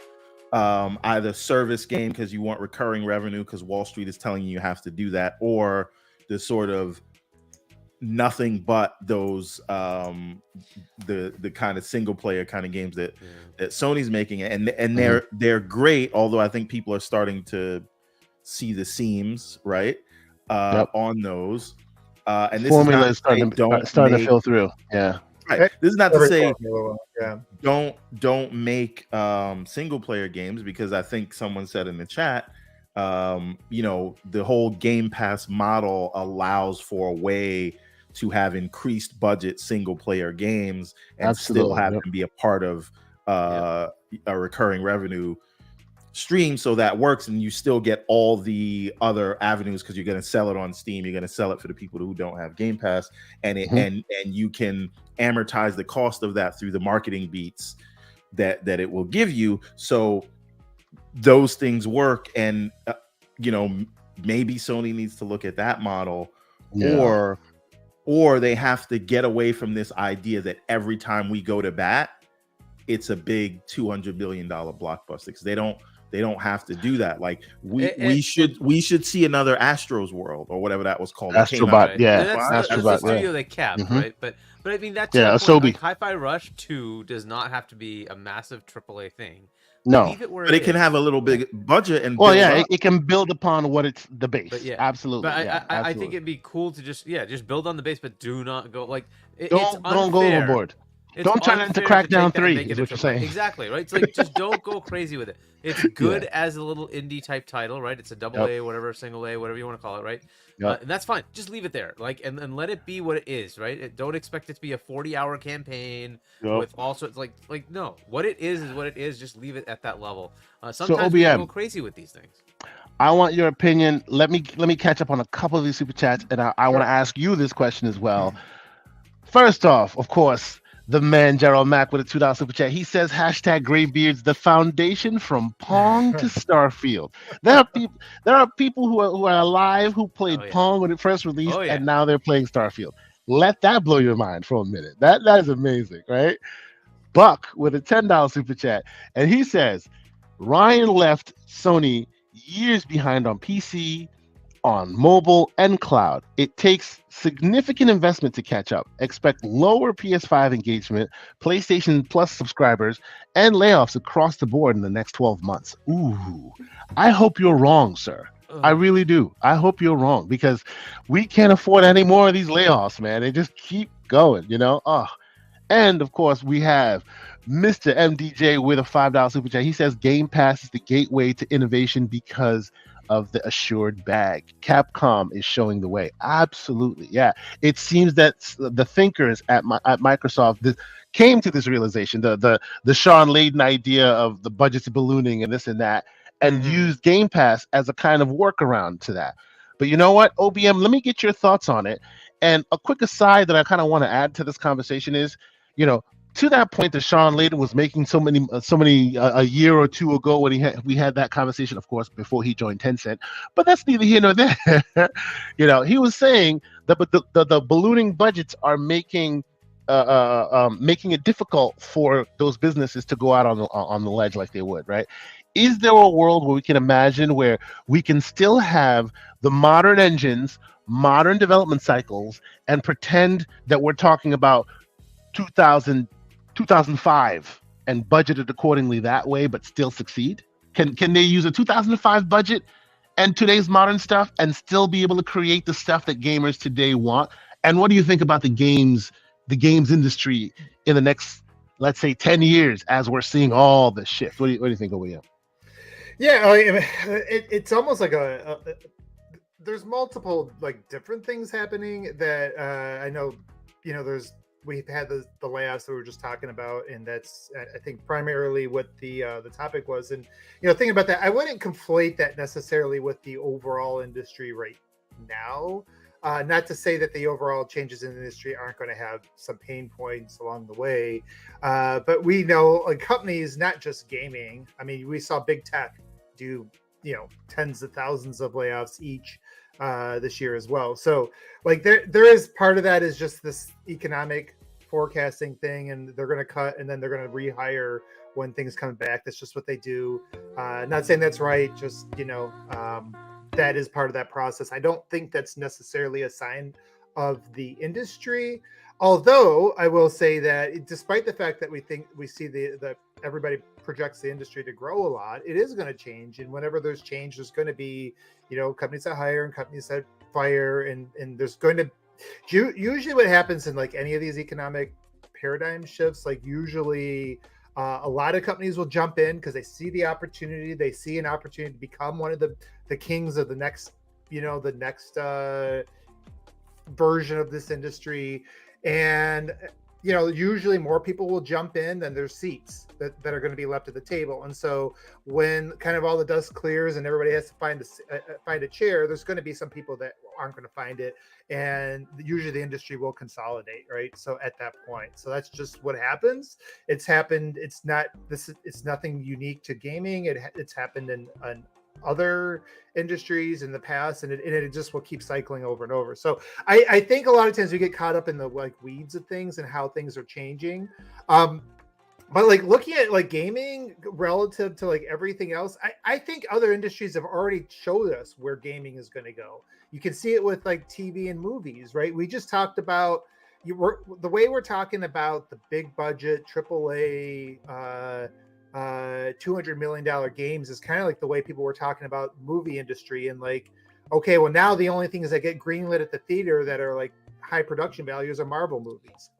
Right? Like you don't get the variety and the which was true, and then we binged on a bunch of Marvel movies, and now nobody cares about Marvel movies anymore. And you're seeing that like run its course, right? Yeah. So and that is true, but you look at the other side of it, and this is the thing is like if you look at it just from a like what the consumer is going to care about, what us gamers and movie watchers and people who like to watch shows, good stories from our perspective, it's like, yeah, the movie industry is taking less risks, but then you're getting on the flip side of it, you're getting stuff on Netflix, HBO, Disney Plus that has higher production values than you've ever seen on TV.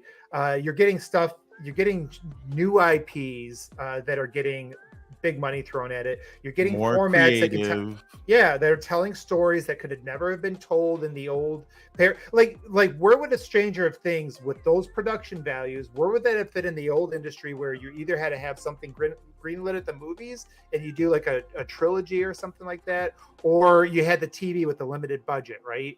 Like where would that have fit in the old so OBM, while I agree with you on that, my small pushback to that is the metrics of success in those new paradigms change. So even though the show is super successful and people love it, there have been multiple instances on Netflix where the best shows get canceled because they've done what they've done, right? And in the old paradigm, they could live because people love it.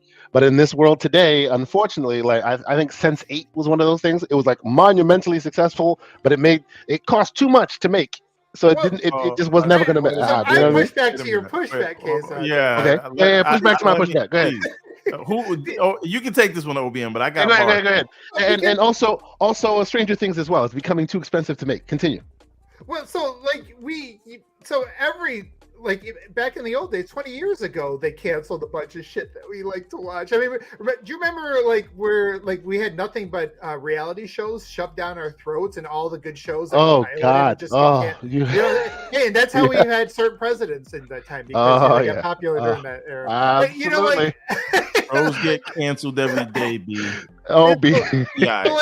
So that's nothing different. Like that, and that has happened. Like people go, "Wow, look at all these things getting canceled," and is it because of this pivot towards all the that? You look back 20 years ago in the game industry, all the AA studios that went out of business. Oh yeah. All the games that we liked on the sixth generation that no longer that didn't get get another sequel or whatever. I mean, OBM. I think the yes, it definitely is business, and I think that the tip that people have learned in that instances is, one, you don't hire Phil Harrison for any of your businesses, and two, you don't reuse the name THQ, right? Because both of them don't work out. Yeah, they're not connected to good things, right? Yeah. Let me say something really quick, right? Yeah. So there's a lot of things going on, and if we're making the film and television analogy, right?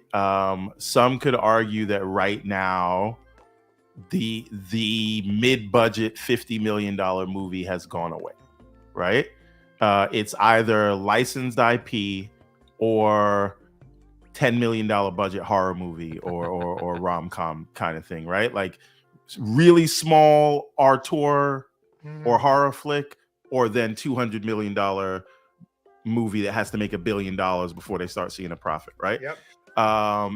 But we say that, well, what happened to the $50 million movie? And that has gone to streaming. Right. It just changed the delivery, right? And it's gone to streaming, and also when we talk about the TV show aspect of it, how many shows that could not cut it on the traditional model, right, because of the way commercials work and things like that, were saved by streaming. Right? So we can point to Lucifer. We can point to The Expanse. Yep, right? Big fan I am. Expanse, absolutely. Well, let's just ask this question, because I actually got into big. It's funny this topic came up because I got in an argument with somebody on the Discord this way, whatever. We're bringing up the fact that. Because there was a tweet out there that was like, well, is this necessarily good for the industry? Or was the subscription model, the streaming, was that actually good for TV and movies? I'm like, well, what era were you did you cement yourself in? Because I go back 20 years. I sit there and I remember I would watch Lost, and then there was a bunch of reality shows my ex would just watch, or she'd turn on the. What was that channel? Basically, it's just like the Men's Hater Club or whatever. It's it was like a bunch of soap opera things about how Lifetime. You know about that. Anybody who's been married knows about that. Watch the movie and then they start looking at you funny afterwards. Watching too much of Lifetime, you were in trouble. Because that's where they go. That's like their therapy. That men are evil. But anyway, wow, you have another podcast after this one, sir. All right, continue. Off the tracks, but yeah, you go back, compare what you were able, combine everything you saw at the movies, everything you saw on TV, everything you could rent, and the diversity and the quality of the things you could see back then versus today. Forget about where it's coming from, right? Just pool it all together, and where do you see more original IP? Where do you see more original ideas? What version of that Hollywood? Where do you see more chances being taken? Yeah, right? Of course, some of these are going to fail. They all still going to run a business. And yes, a bunch of streaming subs got in because hey, it's a new industry here, and some of those are going to fail. That is going to happen. They will consolidate eventually. That is just part of the growth thing, right? Because there's opportunity there, and that is now what's happening in gaming. So kind of taking it back to gaming, and when you ask, can these games still get made? I think they're going to still get made, but they're not going to get made maybe by the companies that you're used to making them or delivered in the way that you're used to seeing them. You're going to see them delivered differently. And we are seeing, like, Game Pass is a great example. And all it's doing is following kind of like what we saw with TV and movies, where now you can take a chance on a new IP because everybody's going to get the chance. Just like, like these big IPs that come out on the streaming things, if they hit, they get the zeitgeist. You can do that as a new IP when people don't have to pay $70 to take that chance. And then you, on the flip side of it, you are going to see, you've seen some of these tools coming out. We've talked to developers, right? Like some of the tools that are coming in the cloud and these studios that are going to be able to form where everybody's working remote from different countries, accesses like high-end development tools that are going to, that they don't have to, house the super high-end hardware in their homes. Like, we're going to see that's going to open up opportunities. The AI, for better or for worse, is going to improve things as well. Production values and things like that. So like these things will exist, but now will EA and Ubisoft and those companies go back to making these, a bunch of single player, super high production AAA games for $70? Maybe not. Maybe that part of it is over, but those will get delivered somewhere else in a different model. And so that's, I think, where we're seeing the kind of the shift. And so, like, the companies that relied on those $70, zeitgeist games, like, it's a lot. It's hard to take chances on new IPs like that. And it's interesting because we get in these sometimes we get in these arguments with people in the community about, is Game Pass going to ruin the industry? I actually look at it as differently. I would say that the way you're used to having those big new IP, single player IPs delivered is not really going to be sustainable, because the next, you got to think about it. Every year people are born, every year people die. And you're seeing that you're going to see that shift over 10, 20 years. The newer generations, they want stuff that goes with them, that's easily accessible. They don't pay, they're not used to buying DVDs and games. They are used to free to play, but they are also used to paying for subscriptions. Like tablets and touch screens and blah. I'm not into it, but what I'm hoping, and this is probably a lot of it is hope, right? We see the opportunity. I hope that something like Game Pass creates what Netflix did for movies and TV, because I think it will actually help sustain the games that we like. If they can figure out a way to make that stuff accessible through a low fee towards these new generations, maybe now you open them up. Because otherwise, if you don't give them this avenue, if you're only going to just supply them the $70 opportunity, and they got to go buy a console and they got to sit at their TV and spend $70 each, you're not going to get a bunch of new IPs that are single player, stuff like that, from that generation. Like that, they're used to free to play, and they're used to small, like, you got to get them hooked on small risk up front. And they got so many different options. They don't need to spend that kind of money. They don't spend that much money on movies either, right? They just they have their handful of subscriptions. They are trained for that. So that's why you have to hope that Game Pass can be that, and not just Game Pass. So really, I want to see all of them. I want to see Sony be aggressive. The ideal scenario for me, I always say it, two subscription services. Maybe I double dip, or I go into indie spaces where I want, but my AAA main fare first party, give me one on Sony, give me one on Xbox. I'll pay happily. Absolutely. So you'll probably spend more. You'll probably spend more in the long. That's the funny thing. Everybody talks. I do spend more in subscription services than I do when I buy myself, because then I pay closer attention. The risk, right? Like they reduce the risk and they increase the value perception. So you're willing to do it. And just like all of us now have probably got like 10 different subscriptions on TV. Right? I'm trying to avoid as many of them as possible. Because you're not buying the one thing, right, with the subscription. Right. But it brings up another very interesting part of this, right? So as Microsoft was looking at this, they're going into the billions of players, right? One of the things that we've had with the console, and even in PC at some level, is it's kind of saturated to the market that it's in, right? And so we're looking at the Western world, Japan, maybe a couple of other countries. As that expands, as the other countries are starting to become more affluent, you got the entire continent of Africa, you've got a lot of Asia that's starting to come up into this and start saying, well, okay, we want to start consuming this as well. but they're not going to be able to afford $1,000 PCs or $500 consoles. Is there a way to bring them in? And that's kind of what the push was, right? How do we bring them into this New markets, and then take the cost and push it out towards more people, right? And that is a whole new way of looking at what we can do to make the games more affordable to make and to distribute. And that's where Game Pass was trying to go, to say, hey, you know what, let's take away the barrier and let's give it to them wherever they are. And try to give more players. That's how you get to the billions of players, right? They're not there. They're not even close to that, right? They're in the 25, 30, whatever, 40 million, whatever, with the switch over from Gold to Game Pass, you know, in that range. They need to get to that billion mark, right? But all of these subscriptions need to come to that level. You know, EA has a subscription. Ubisoft has a subscription. Yes, PlayStation can have a subscription. Nintendo technically has a subscription as well, but you have to use it on their system, right? And which I'm subscribed to, oddly enough. Yes. I have all of them at this point. Oh boy. Right? and look, you leave it to the consumer to say, hey, you know what? This month I want to play this game. I'll just go subscribe and play the games that are in that catalog, and I'll be able to access that content. It's a different way of doing it. Instead of, hey, I have to plop $100 to go buy one game.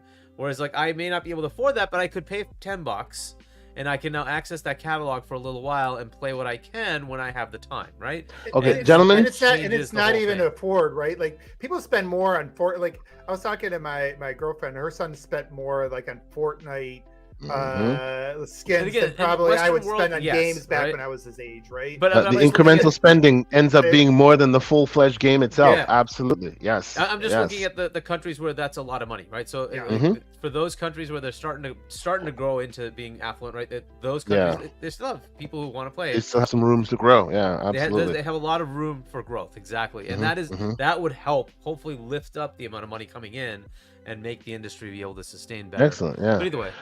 So, gentlemen, we are going to talk about the main story we're here to talk about. Let me catch the super chat, and we'll get to that main story, because at some point, I need to drive out of New York. So we're going. At some point, I need to drive, and I have a 4-hour drive ahead of me, so I gotta be mindful of that. Yeah. Mr. MDJ with a $5 super chat. He says Game Pass is fundamentally different because it provides a gateway and value without being a walled garden. Games in Game Pass are also available everywhere. Sir, your point is spot on, right? People kept clowning and they kept trying to obfuscate, trying to say that Microsoft is doing something dirty because, Game Pass will, unlike Netflix, you can go buy that game anywhere, everywhere, competing services. This is just additive, right? And that, I think that part has been the real transformative component that has made this thing stand out compared to all the other potential options that they could have brought to the market. So I completely agree with you. I just wonder, they keep fighting it, but will we ever see a world where our games that are only on Game Pass and nowhere else? They keep saying that and they keep fighting it. I don't know. No, not today, but I don't know. I think keeping it, if you keep stuff like all over the place, you actually get a site you don't get. That's right. Yeah. True. Very true. Very true. So, okay, let's see here. Let us get to the story at hand. And Mr. Everborn Saga, you've been quiet. I will let you take the first bite at this apple, sir. Mr. Jim Ryan, after 28 years at Sony, right, has decided to retire. It came out of nowhere, seemingly. Right, and not only his retirement will be in 6 months, but effective tomorrow. I think, is it tomorrow or in 2 days from now? Effective, in 2 days from now, Friday, he will no longer be making any decisions for Sony.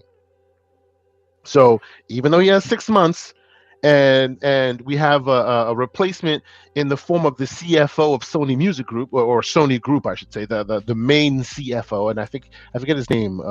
Let me see. Hiroki Totoki. Hiroki, there you go. Forgive me, Hiroki Totoki. Yes, and he is the CFO of Sony Music of Sony Group, and he will be interim. He'll also jump in and kind of wear this hat as well. And if you read a little bit about that, mean there's some money stuff happening.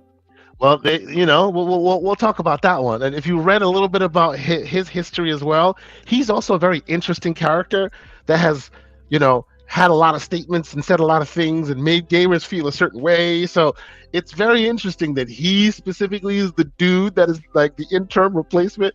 But Mr. Everborn Saga, please start us off. This came right. about out of nowhere. What are your thoughts? As I said when the news first broke, the bill always comes due. Right? So and there's different ways to look at this, and I know, some people say that, people like to see patterns where there may not be, but I'm not one for coincidences. So let's just, we just had this whole conversation about where the industry's going, where we see it in the future, what the average age of the console gamer is, where our kids like to play things. And if we look at, there was a super chat about this, and I'll get into what I really want to say, but anything about where the future of gaming might be going that we all think it's going, if we look at where the growth is, mobile, right? Has there been any meaningful investment from Sony in mobile? They bought a mobile studio who hasn't produced any games, right? And someone in the chat, you know what's interesting? Correct me they always take the bite way before anybody pays attention, and then when the attention shows up, they're behind the 8 ball. They had a bunch of mobile games. Sony had a mobile division in their phone. Like there was a time where a lot of your Sony IPs had mobile variants of games. They've all kind of quietly disappeared, and people forget they existed. So again, mobile, right? Now, PC, right? All the biggest games that we see, the number one games that are released, at the very least, they're on PC, day and date, right? What investments, apart from buying a porting studio to backport things, a year or two later, what investments have they made to embrace PC, where there's also growth? Yeah, right? On that one, there's just nothing. Yeah, absolutely. So when we talk about, well, maybe the future is subscription services. Oh, and by the way, again, to that point I made earlier, again, they go in first. They really like at the time the market is empty. They have it all to themselves, and they let it fester. I mean, to this day, they have a PC arm that makes awesome headsets and PC components and all of that, right? But for some reason, they're completely detached from Sony SIE for some reason. Very strange moves there.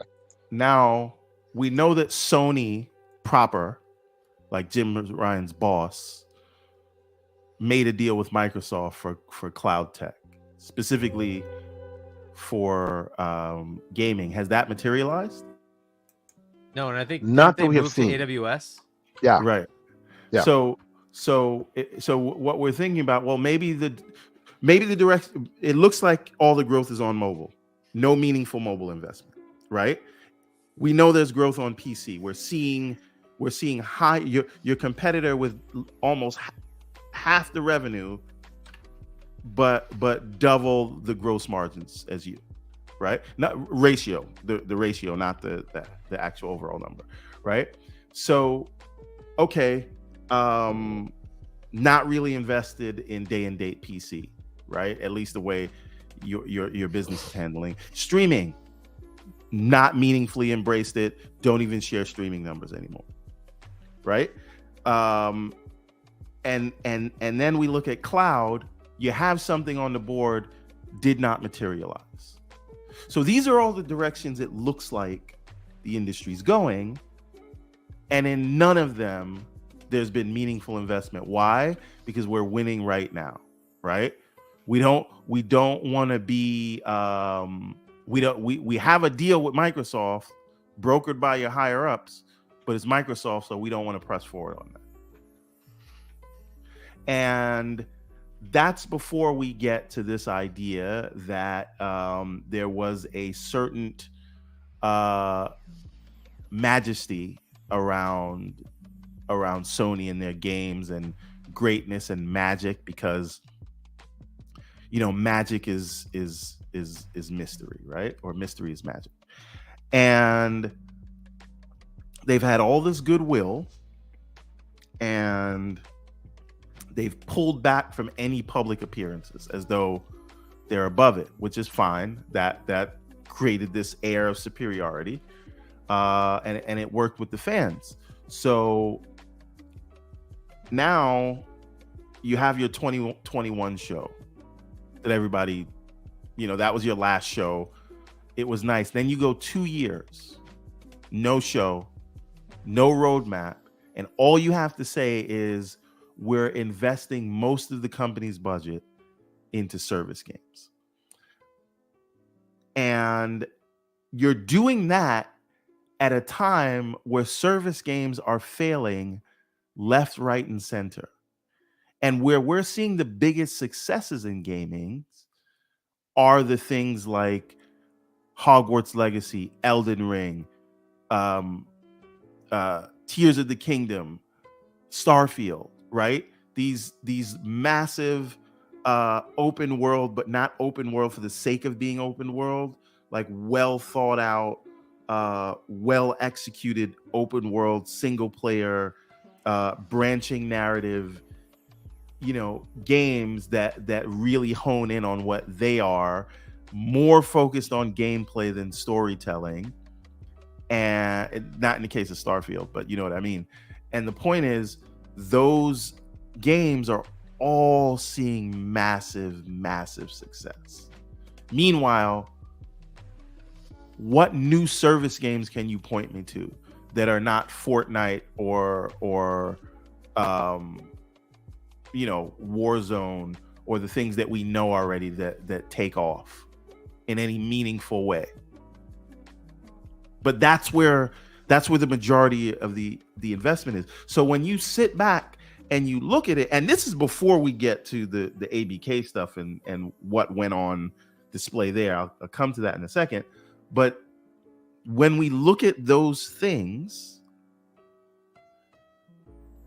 has this gentleman, since he's been in charge, made any meaningful investments towards the future? Because what we've also seen is a slew, and this is under his watch, right? A slew of director's cuts,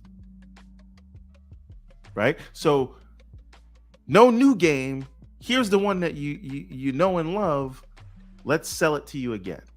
But that kind of makes sense, though, doesn't it? Let's sell it to you again. Wait a minute. Doesn't that kind of make sense, knowing what we know about him being the money's guy? No, sure. I'm getting Tim Cook energy, right? But the thing is, it's fine if that's what you need, because we all know it takes a while to get up and running in a new generation, and we see the power of these things in the latter half. So if in the interim you can do director's cuts and things like that, it kind of works, and let your partners sort of cover the bases for you in terms of the deals you can sign. But you can't sign everybody, and the ones that they have signed, KOTOR, Abandoned, Forspoken, what was the other one? Godfall, Yeah. right? Yep. So all those things, apart from Final Fantasy, have not really worked out. It's Babylon's Fall. Did you mention that one? Babylon's Fall. There you go. So point to me which one of these games, not Final Fantasy, worked out. But this is why you're basically explaining why Jim is going, well, back to the remasters and remakes. So that's the thing, and you put all this together, and we say, was he let go? Is he really retiring? Or, and I just want to put this out there for you, could he have seen what's coming and said, I don't want to deal with that? Right?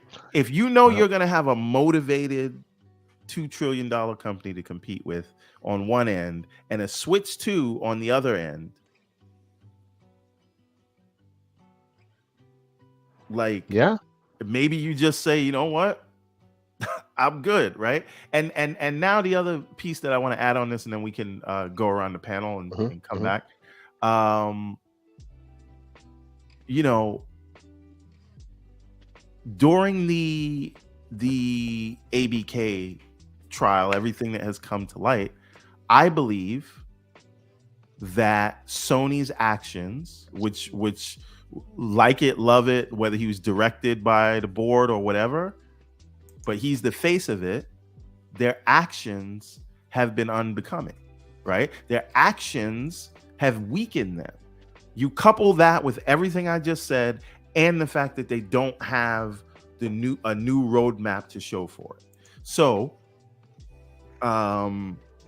you've said, and this is reported everywhere, you can't survive if Microsoft is able to acquire ABK.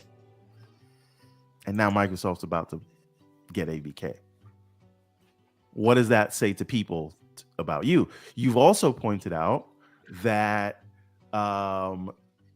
you know, your success is, I mean, we've already known this, but he's pointed it out. Your success is only due to these third-party games, and your first-party games don't really contribute to anything. And then, on top of all that, you were caught on the world stage lying on behalf of the company to regulators. And now you have, again, alienated all your partners, because all your partners, Ubisoft, EA, Take-Two, they were all on the competition side for this one. They were all on Microsoft's side of this deal, and everyone saw that on the face of it, Sony's being disingenuous. And you can say, well, you know, that's just... It looks like they're all ready to replace their mob boss. They want a new leader. Right. And I'm not saying this because everyone's paying attention to this as closely as we are, but what I am saying is you actually got caught as a C-level executive, or whatever we would call him at Sony, lying to regulators on behalf of the company, and in doing so, not skillfully speaking truths that are either one way or another, that sometimes Phil Spencer or the rest of them get spoken to. No, this one is a straight up, like, can't be wiggled out of lie. That's what you got caught out, you know. And you've also now had to reveal the inner workings of your company, because remember, they were ordered by the judge to give up all the contracts beginning from 2020 until 2023. Now, maybe there's an argument to be made. Yes, he stole fizzy lifting drinks. That's what I've been saying. Right? You get nothing, you lose. Good taste. Oh my god! And I hate you, Victor Alistine, because that's what I was gonna end my rant with, and you the punchline. Well done, Victor. But anyway, the point that I'm getting at here is, however you look at, they've embarrassed the company by this in that fight, only to end up with a worse deal than they could have gotten. All of that. And now you don't even have a roadmap to show right now, on the cusp of losing this very public and nasty battle. And you have now given the regulators all the tools they need, because now Sony's actions here has positioned any IP that gets too large as an essential input, right? Never mind the fact that this is just not the way the creative entertainment business works. You could be the biggest thing today, and tomorrow you're stale bread because there's a new big creative thing. And that's how creativity works. COD is big today, but it may not be big tomorrow. And we can say, oh, it's been big for 20 years. It wasn't big for 20 years. It has built up to this. And service games, as popular as they are, go away all the time. Fortnite GTA Online, Warzone. Yep. And these are the waters you want to wade in. That these monster investments come and go like flash in the pans when only one will survive. These are the waters you want to wade in. And the way the industry works, it's not like COD is like other publishers can't compete and put out their own service games. Like that's anyway, but forget about that. Right. You know what? Read Gerald Matt's super chat real quick because Jimmy didn't want the challenge of a changing mindset of his ravenous fan base. He just said, "Bump that, I'm out. Run my bread." Right. And right. Exactly. But wait a minute now. What Sony's actions have ensured is that anyone with a major IP cannot be acquired. Yep. Because who is going to have the resources that Microsoft has to change regulators' minds? Yep. So now you've basically told EA, you know what? Forget about if you had an exit strategy, forget about it. Or Take Two. Take Two, or any of them. GTA is too big to be bought, basically is what they're saying. This is the best part of it. All of that foreclosure and partial foreclosure talk by regulators is now looked at as bad practice. And now you've just given the regulators all of your contracts with all the foreclosure and partial foreclosure that you have in it. Yep. So at any point, if any regulator around the world wants to say, you know what, this is bad, guess what? You've given them the ammo. You've given them the rope to hang you with. So and Jeff 82 with a $2 super chat, Everborn, asks, did Jim get more rope to hang himself than Sean? Could be. But again, Layden didn't damage the reputation of the company. True. Very true. And so you've damaged the perception of the company in the public. You don't have shows to get people excited for the future. You're not invested in the future. You got caught lying on behalf of the company. You've given regulators the opportunity to come after you with regular business tactics. You've got regulatory eyes, and you can say it's a $70 billion deal, but if all the regulators used what you said to build their cases. If you just shut up, the video game industry would have gone back to being ignored by regulators unless there was some political football that they wanted to. And Microsoft would have been happy to help you do that by helping you negotiate this deal so you got exactly what you wanted, but instead you wanted to put it all on Front Street. It was a lose-lose, right? Like nobody won with this nobody in the gaming industry really won with it, with them having to empty everything in their closets and in the basements and the attics and like tear it all out and now put the whole entire industry in the limelight of regulators. You've probably put that you've kind of, I think, hamstrung really all the big players, right? So yeah, I bet. But let me say one more thing. Let me say one more thing, Kay. Go ahead. Yeah. The way Sony has positioned this with the regulators, they've also made it impossible for them to go and make a major acquisition now. They've tied their own hands in the market. What I've been saying. See, so you know how Everborn, we have a private DMs where we chat with a bunch of folks and all that.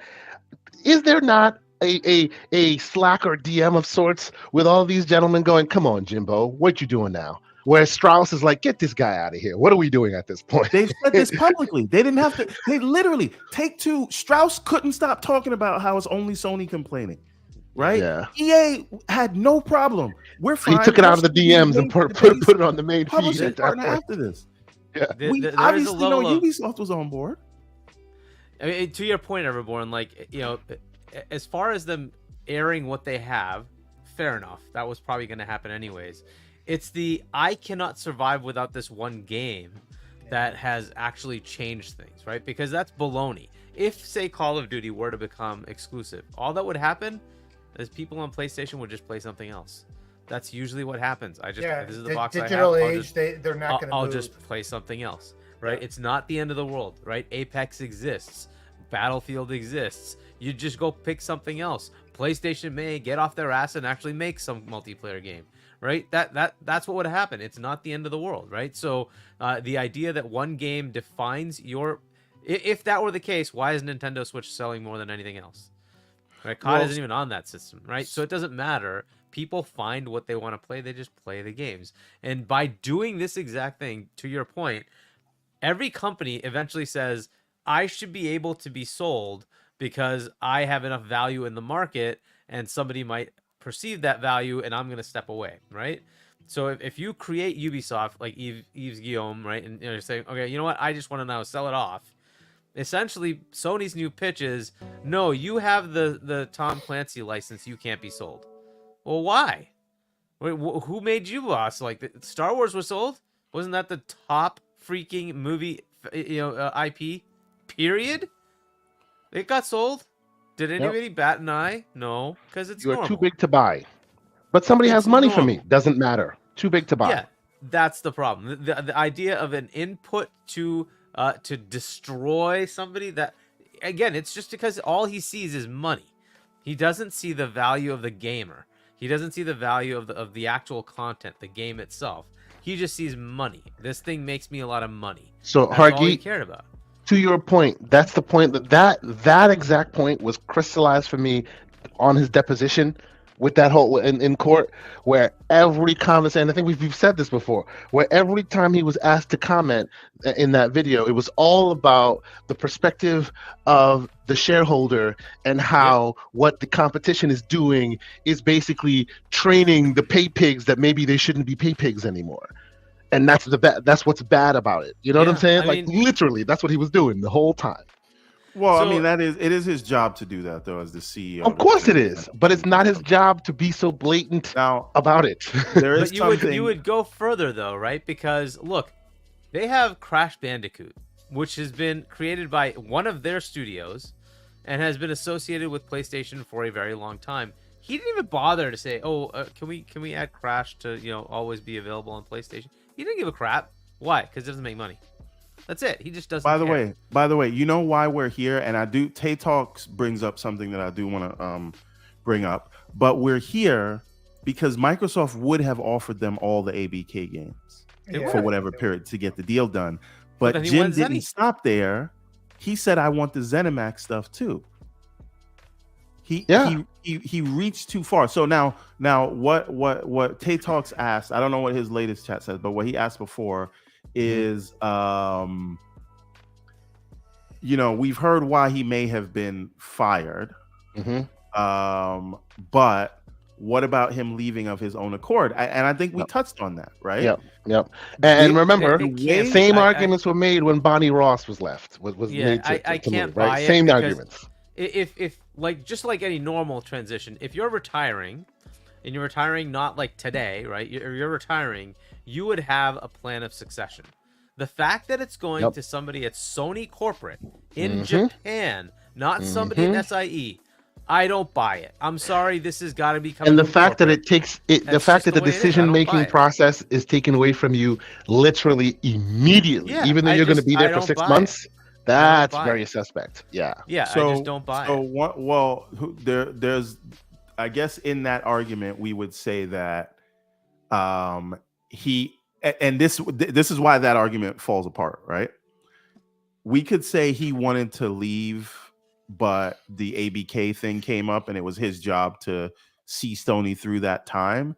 The problem is with that, he was just appointed CEO in 2019. Yes. So it's not like you were there for 10 years and you're like, okay, now it's time for me to go.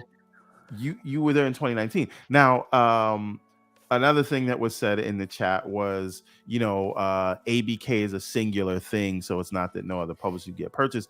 We're not talking about the size of ABK. What we're talking about, the reason ABK was a thing was not the cost of it. It was that they've positioned a single IP as the end-all be-all of video games. Right? So any IP, because there are more people that play Fortnite than Warzone. Yep. That's a fact. So, if we're saying an IP can get so big that everyone must have it, or by law, or they can't compete, that's an issue. And again, no one has ever said that before because it's been so ridiculous, but now it's a thing that we have to talk about, and it is a way that regulators will now look at things going forward. And again, this is an industry that was largely ignored.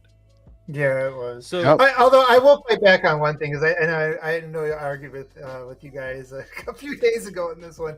I still would emphasize the fact there still has not been a vertical merger shut. Now with ABK probably going through here in the next couple weeks, it's still been over 5 decades since a vertical merger has been shut down. So, and because Call of Duty is so much bigger than probably anything else that's going to come up, I would not eliminate even Sony buying other vertical mergers, because regardless of how they frame the markets on this one, all that stuff is going to pale in comparison. Like, even if you're considered a superpowered industry, you're generally not limited from making more vertical acquisition. So I just thought I'd throw that out there. Hey, I think Lena's still pushing the envelope, still trying to fight the useless fight. They're going to continue to get shut down in the courts because there's just no precedent for them. At the end of the day, there really isn't. No matter we're how much assuming everything from a U.S. perspective, right? You have to look at this. This is not a U.S. company. This is a Japanese company. Yeah. Right. And in Japan, according to them, not according to anybody else, according to them, their only competitor has 2% market share. Yeah, right? I mean, but then they're gonna flip it and they're gonna be like, oh well, that was all. Well, that's actually not the case here in Japan, or our biggest competitor. See, OBM understands what I'm saying, right? Just because they made a frivolous argument last time doesn't mean they're stuck by that last time's frivolous argument. They are. You know why they are? You know why they are? Because there's another competitor named Microsoft who's going to go to the JFTC, is going to go to the American government and the Japan government and say, "Yo, these jackasses said this to us. You better now enforce that." Yeah, and it's not going. We're not going to allow it. Right? if I'm Microsoft, you're damn straight I'm going to make sure that happens. I will spend $100 million in lawyers to make sure they can't buy a goddamn thing. Right? You think that's not going to happen? You slighted Microsoft. Good luck. Good luck. That'll come and bite. Okay. Do you guys want some tinfoil Koofy stuff? Oh, we here for it, sir. Go for it. I think there's more to it as well, Everborn. I'm not sure if I wanted to go out in public with it, but go ahead. This is going to be interesting. Go ahead. Let's go. All right. So we know that Microsoft did not have to sign anything with Sony after they beat the FTC. Mm-hmm. We know that they'd already eliminated Sony's arguments in the EU and with the CMA. And we see that the CMA didn't even consider that in this new round because they said we've already cleared the console market. So that contract is irrelevant to what we're saying here. This is about cloud. So Sony's not present in that argument. Now, what if Microsoft, Phil, the shooter, right? Actually, sorry. We have names for these. So Matt Booty is the strangler, right?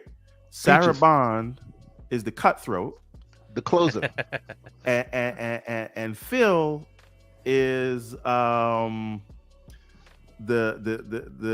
smiling serial killer. So he smiles, gets close to you, hits you in the shiv, right? Yes, right? Shivs you close, indeed. So now,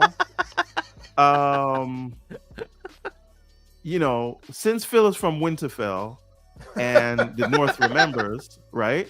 What if Phil went over to Sony and said, "Listen, you lose, right? Your life is forfeit." Now I'm going to give you an opportunity here because the North remembers.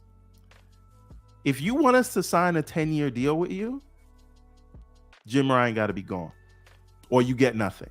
Why would he want Jim gone? It'd be in them DMs, right? The same DMs where Strauss is like, "Get this guy out of here." He's like, "All right, let me see what we could do real quick." Oh boy. I would argue against that, Everborn, to the fact that I think that Jim Ryan has been good for Microsoft, honestly.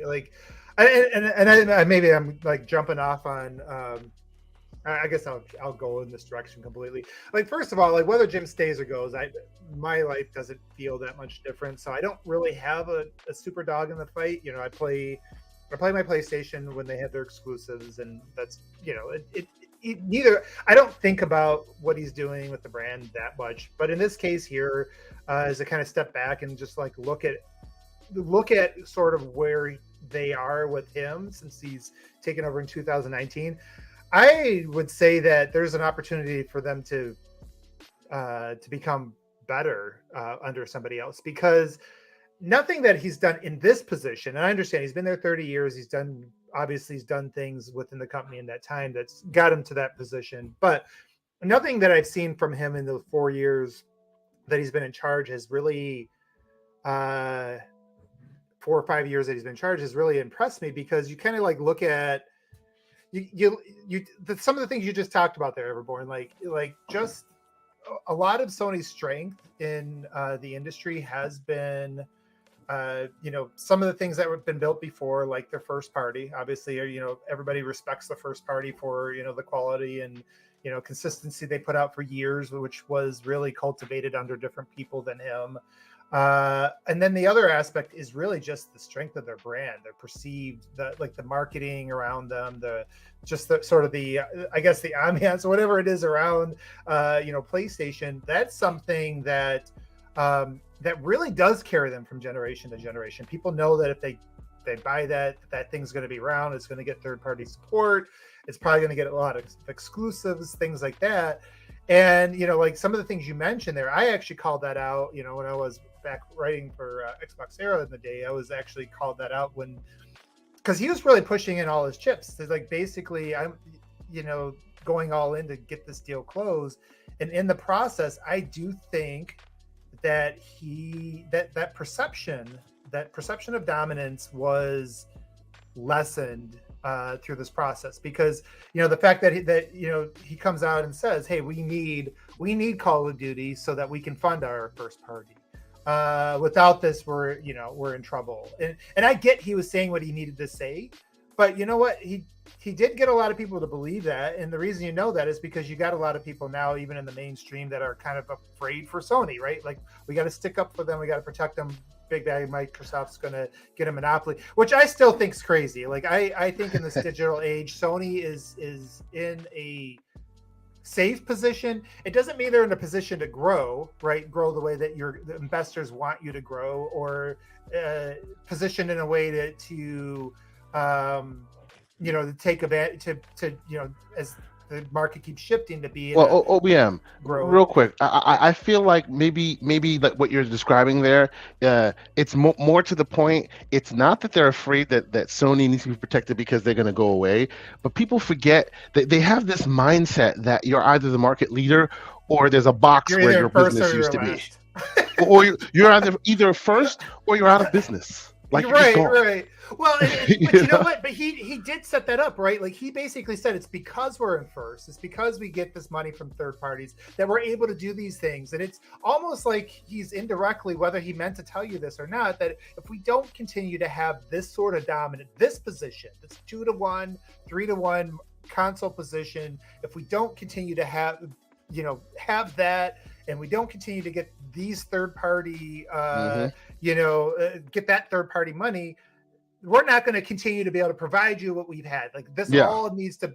We either sit on the Iron Throne or we have no chair at all. Yeah, or it's going to fall apart, right? Yep. And I don't believe that. First of all, I don't. Hogwash. It's all bullshit. Absolutely. But the thing is, you've got people believing it, right? Yeah. Like, and people, you know, would say, well, it's his job, he's trying to convince them to stuff. But you know what, in the process, again, you're pushing all in, you try to push all in on that, and now that you didn't get it, so you said what you needed to say to get that shut down, you lost, right?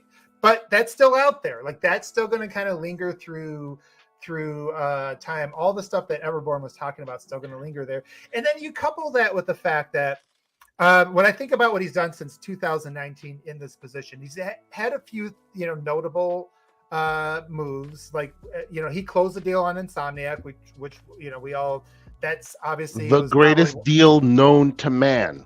So, oh my God.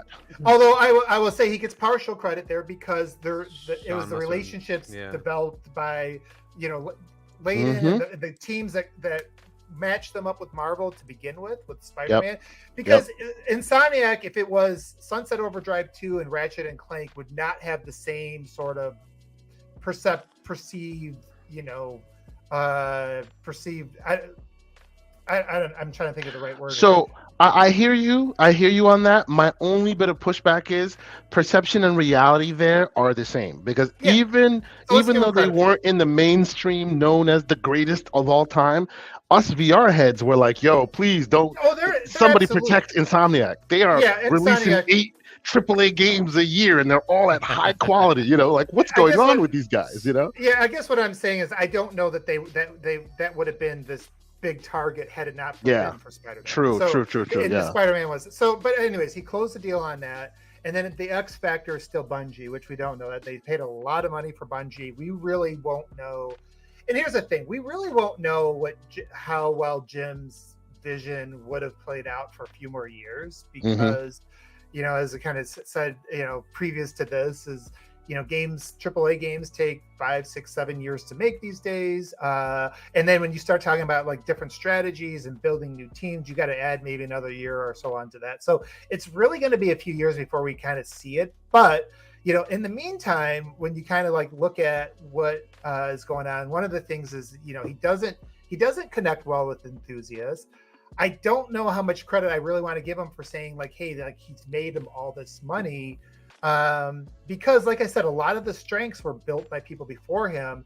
I think about like Don Matrick. Remember when Don Matrick came in, people said, well, he's the first Xbox exec that's actually made that division profitable. But where did that go, right? Like, because he lost touch with the gaming enthusiasts in the meantime. He chipped away, right? He took all that equity and he kept spending it and cashing in on it, right? And to that Don Matrick point, as you said before, the next CEO brought in or the next leader brought in basically gets the benefit of all the stuff that was laid out before he got there.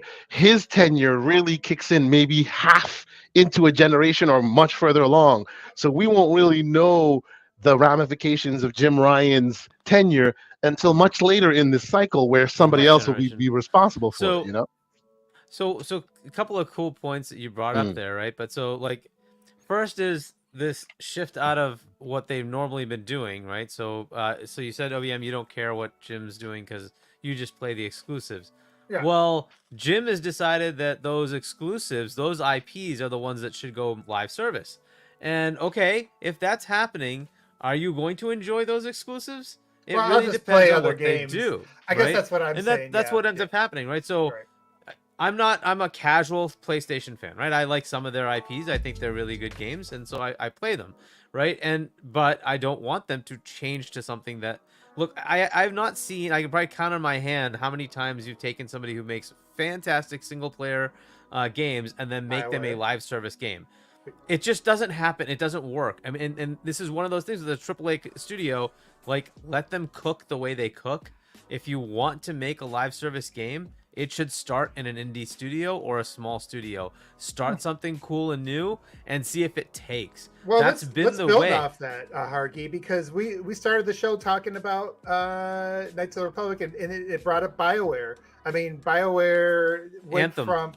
I mean, this is one of the most competent... Like, they came off one of the most successful trilogies of all time. And then you go to Anthem. We saw what just happened with Redfall, which was... and most of the people that were there left because it's not what they do. It just so all the core talent they end up going away. It's like that in any job. Think about where you work today, and you can work in the same company, be working on the same projects, but you have one particular role. Now, if your role changes, you may not be as great at that particular role. Now, some people might adjust, but like I think to that point, and it's kind of like, just being able to kind of turn on a dime like that, I think it does take time. It does take the expertise, like bringing in Bungie. Bungie knows how to do it, right? But like the pivot with some of their other studios, heard behind the scenes, Naughty Dog was struggling, and that's one of the most talented single player studios there is. And we can just go through example after example. I mean, you can even go to look at it on the recently on the Microsoft side with 343. They actually have made successful multiplayer games. Like I still say Halo 5 is one of the most underrated multiplayer games ever because it was surrounded with a bunch of other things that were not right at the time. But Halo Infinite launched to pretty good scores, and people in the first month really loved it. And they never did a live service before, and they failed. Right? It's taken them 3 years. It took them a while. It's kind of getting there now. 2 years. Yeah, it's getting on track now. It'll probably be in the third year that it gets on track. But that's a company that understood multiplayer and it's done DLC. Exactly. And they are struggling. You have to have those roots. Right. It's and very I think hard you to do. Expertise, right? Like you have. Oh, and by the way, to the point that Hargeet was making about turning all your favorite single players to multiplayer live service games, when you do that, you alienate your base. Because to me, Halo dead. Halo dead. Give me campaign. Got no campaign. Halo dead. If you do it wrong, you are going. It's I don't want it I don't want the next God of War to be alive. Like, come on, no, like Ghost of Tsushima. I mean, you can add a multiplayer component after you're done with the story, or maybe, right? Yep, and Ghost of Tsushima tried that, and that's apparently the next game is supposed to be that. And I'm like, no, I want the Ghost of Tsushima. Oh no! Like, give me the single player game. I really hope you're wrong on that, Hargeet. I really do, because the multiplayer was good. No. The multiplayer was very good, but it was good because it wasn't what you came there for, and it was a cool surprise after this amazing game. You know, and maybe Horizon's supposedly the same way. It's supposed to be a live game next. And my god! No, I just want like the story that you get. Like, and I think there is a way to do that. Like, you probably could just continue to tack on, just like Last of Us 1 did it, right? Tack those on, and then if there's something that maybe there's something there, you can build on it. Bring in the expertise and build on. I don't know, like me talking about the how to execute. I don't know. I mean, like 343 didn't know, and BioWare didn't know. So like it is hard, but I guess like overall, Jim, he was brought in to basically just get that generation started, smash Xbox. They are selling like crazy, right? Like, but he threw his money around the money hat thing. I've argued with people about this from the community on the Xbox side, who was like, why isn't Phil fighting money hats with money hats? You are basically diminishing returns. Very diminishing returns. There's now so many games out there these days that they can live without almost any single or handful of games, because there's just thousands of things to choose from, and you don't own the IP, and you can't guarantee the next one's going to be like, you were seeing that with Square, right? Like, you rent the cow, eventually somebody can buy it out from under you, or just go back to the owner and give them a better deal or something. So like, that is it was all in on that, and on ABK, and now kind of what are you left with? And I just think, like, looking towards the future, they have been and Everborn said this, so I won't repeat it, but it seems like they've been sort of like half foot in, half foot out on subscriptions, on PC, on even VR. We're not sure where they're at in mobile, and it's like, now you're diluting yourself with the gas thing. And I'm not saying that focusing on or saying we need to diversify or we need to have some of these is wrong. Mm-hmm. It is a risk, and it does come down to execution. But if your way of executing is pivoting some of your single player studios over to that with Bungie's guidance, I don't know. Like, we're still a few years away, but that does sound like we do have some history to kind of go on. And now with leaks that Naughty Dog was struggling, and then they closed down some other project was getting cut back. It sounds like it's going the way that it's gone for a lot of others in that. Right? Okay, gentlemen. So last thing. Let me read Lucius. Let me read Victor Alistein's super chat here. He says with $2 super chat. He says, "Salute to the panel, chaos control." We appreciate you, sir. Thank you. We're rounding the top of our 3 hours, and we're gonna call it. But before we do, I want to give our panel last chance to get their last bars off before we end it the way we should. And Everborn Saga, I will let you, because you've been muted quiet for a little bit, I will let you kick us off in the last remnants of all of this, right? Based on what OBM was talking about, right, and all the stuff that we have all been talking about. the criticisms that we have for some of the moves that have been made, right? While some of us say, oh, some people are seeing patterns where they may not be or anything like that. We have all this criticism, and then we see there is no succession plan, and we see it's being pulled back to Japan. Can we infer, in your opinion, because that's what I'm thinking, can we infer that these moves that we're criticizing, Sony proper also are criticizing, and as such, they went, all right, it's time to pull it back. Let's go back to our fundamentals because we've gone too far on the edge here. That's what it looks like to me. What do you think, everybody? So this is all outside looking in, Monday morning quarterbacking. Everything that I said was just it's all conjecture, basically. Right. Oh yeah, all grain of salt. Absolutely. No secret sauce here. No insiders among us. So please. People come here for the conspiracy theories. So yes. But I'm just taking, I will not rest until I create an actual tinfoil kufi that I will make him wear from time to time. Continue, sir. I'm just taking news bites, putting them together, and creating something, right? So like we should be clear about that, and most of this is half jokes. But I think there's a question to be asked about whether Jim Ryan's departure is a culmination of everything we just talked about, and the decision was made not of his own volition or whatever that word is, or this is the canary in the coal mine. So you're saying after that announcement, he went and met with one Bonnie Ross and they had drinks. Right. Well. So no. But what I'm getting at is, whatever the next move is, do they continue down the path that Jim Ryan has set forth?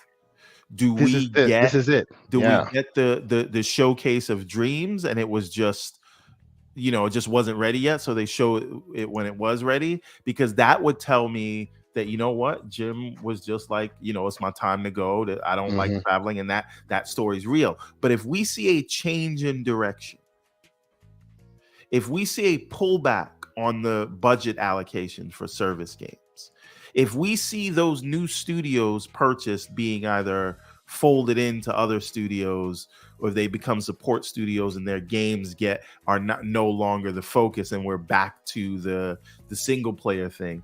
If we see, Evermore, we did hear rumors that the insider known as Colin Moriarty tells you that some of those gas games that have been pre-announced have already been canceled, which I wouldn't know that to be the case, but insider Colin Moriarty said it was. So what you're describing is already coming to fruition little by little, seemingly. Sure. But what I'm getting at is, if we see a pivot in stated direction, to my mind, that tells me he was pushed out, right? Because that says what we had planned did not work out, and so we need to change leadership and change. But if they continue down the path, then I will be inclined to believe it. Well, I mean, to be fair though, even in instances where Phil Spencer took over those things, they had to keep the dinghy going straight for a while, the yacht going straight for a while before they turned it, because it's a big yacht and it takes a lot of time to turn. It does take a while. It does take a while, and everything you see right now in the gaming industry is a result of decisions made 3 to 5 years ago. Right, we're living through them now, but these decisions have already been made. Yeah, so it may take some time to see that pivot in one way or another, No, but there are things you will see right away, because you will see how they're allocating their budget. You will see how they're treating PC releases. You'll see those things. But all of a sudden, Kinect becomes optional.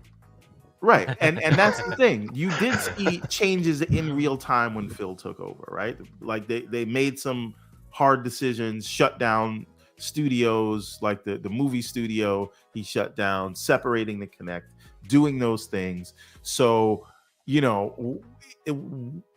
what they do next is going to be super important to what they have. But I just want to put again my tinfoil Kofi theory in mind. What if they were like, if you want this COD deal, I want Jim out. And I want him to know who did it. I would not want it doesn't sound too outlandish, right? think that's it. Because Anyway, isn't that the same thing that happened with Gearbox back in the day? And unfortunately, that didn't come to its fruition because they had a specific employee they wanted left behind and it didn't work out. It's not out of the realm of possibility. If I'm Microsoft, I want Jim to stay there. Yeah, you want Jimbo around, right? Yeah, but I mean, I get what you're saying, but so one other thing to add to the pyre of all this, right? You know, into the push out column was the Bungie acquisition a success? Yeah, we don't know yet, but well, now, yeah. I don't know that it's on a good trajectory, not because we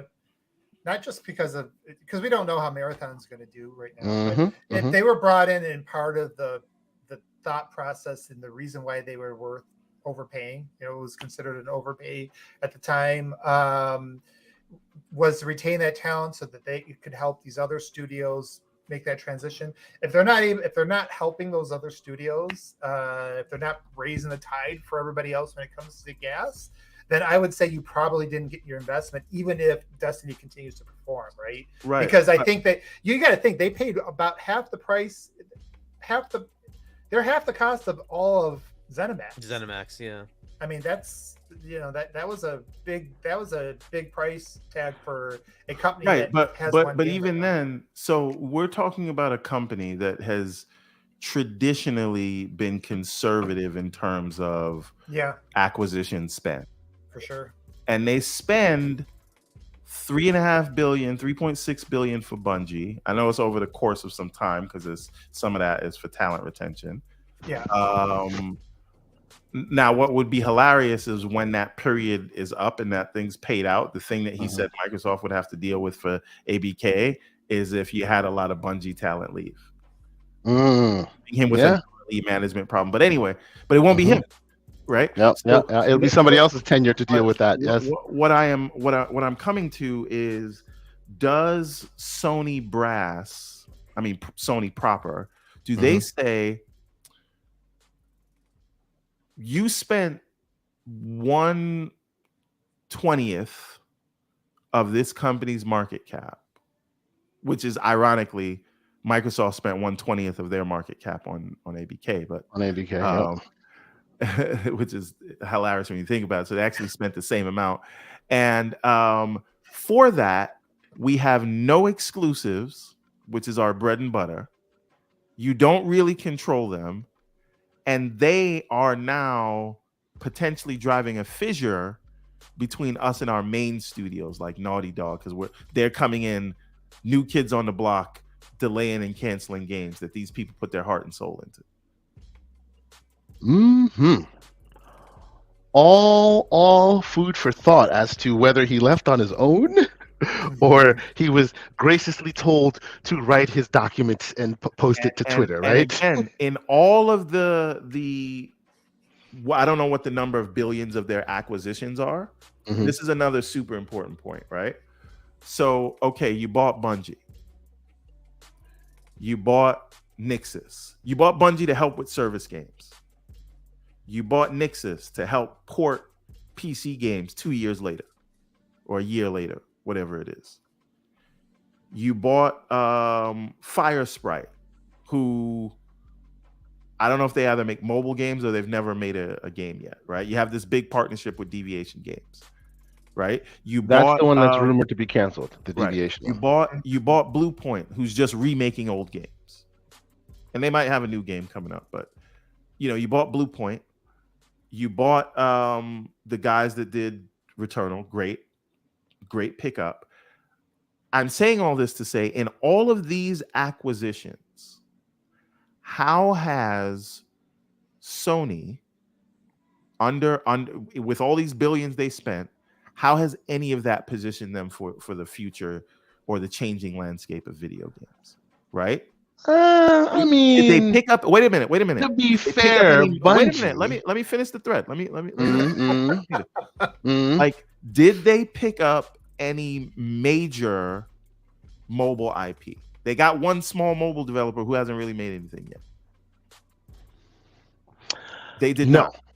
That's true. Now, they got Nixus that's porting games, but not that does not mean that and that says they want to port games. Their development pipeline is not set up to do PC games, sort of a day and date, so you can take advantage. Well, maybe that's this gen, and that Nixus could be stopgap while they prepare for next gen, where it will be integrated better.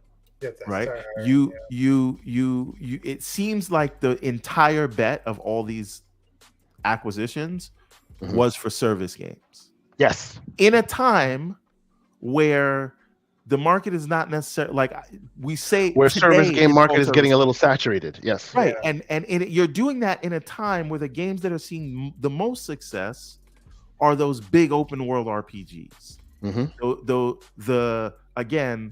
The Elden Rings and Hogwarts Legacies and Tears of the Kingdoms of the world, and people are kind of souring on these service games, and most service games are coming out and failing.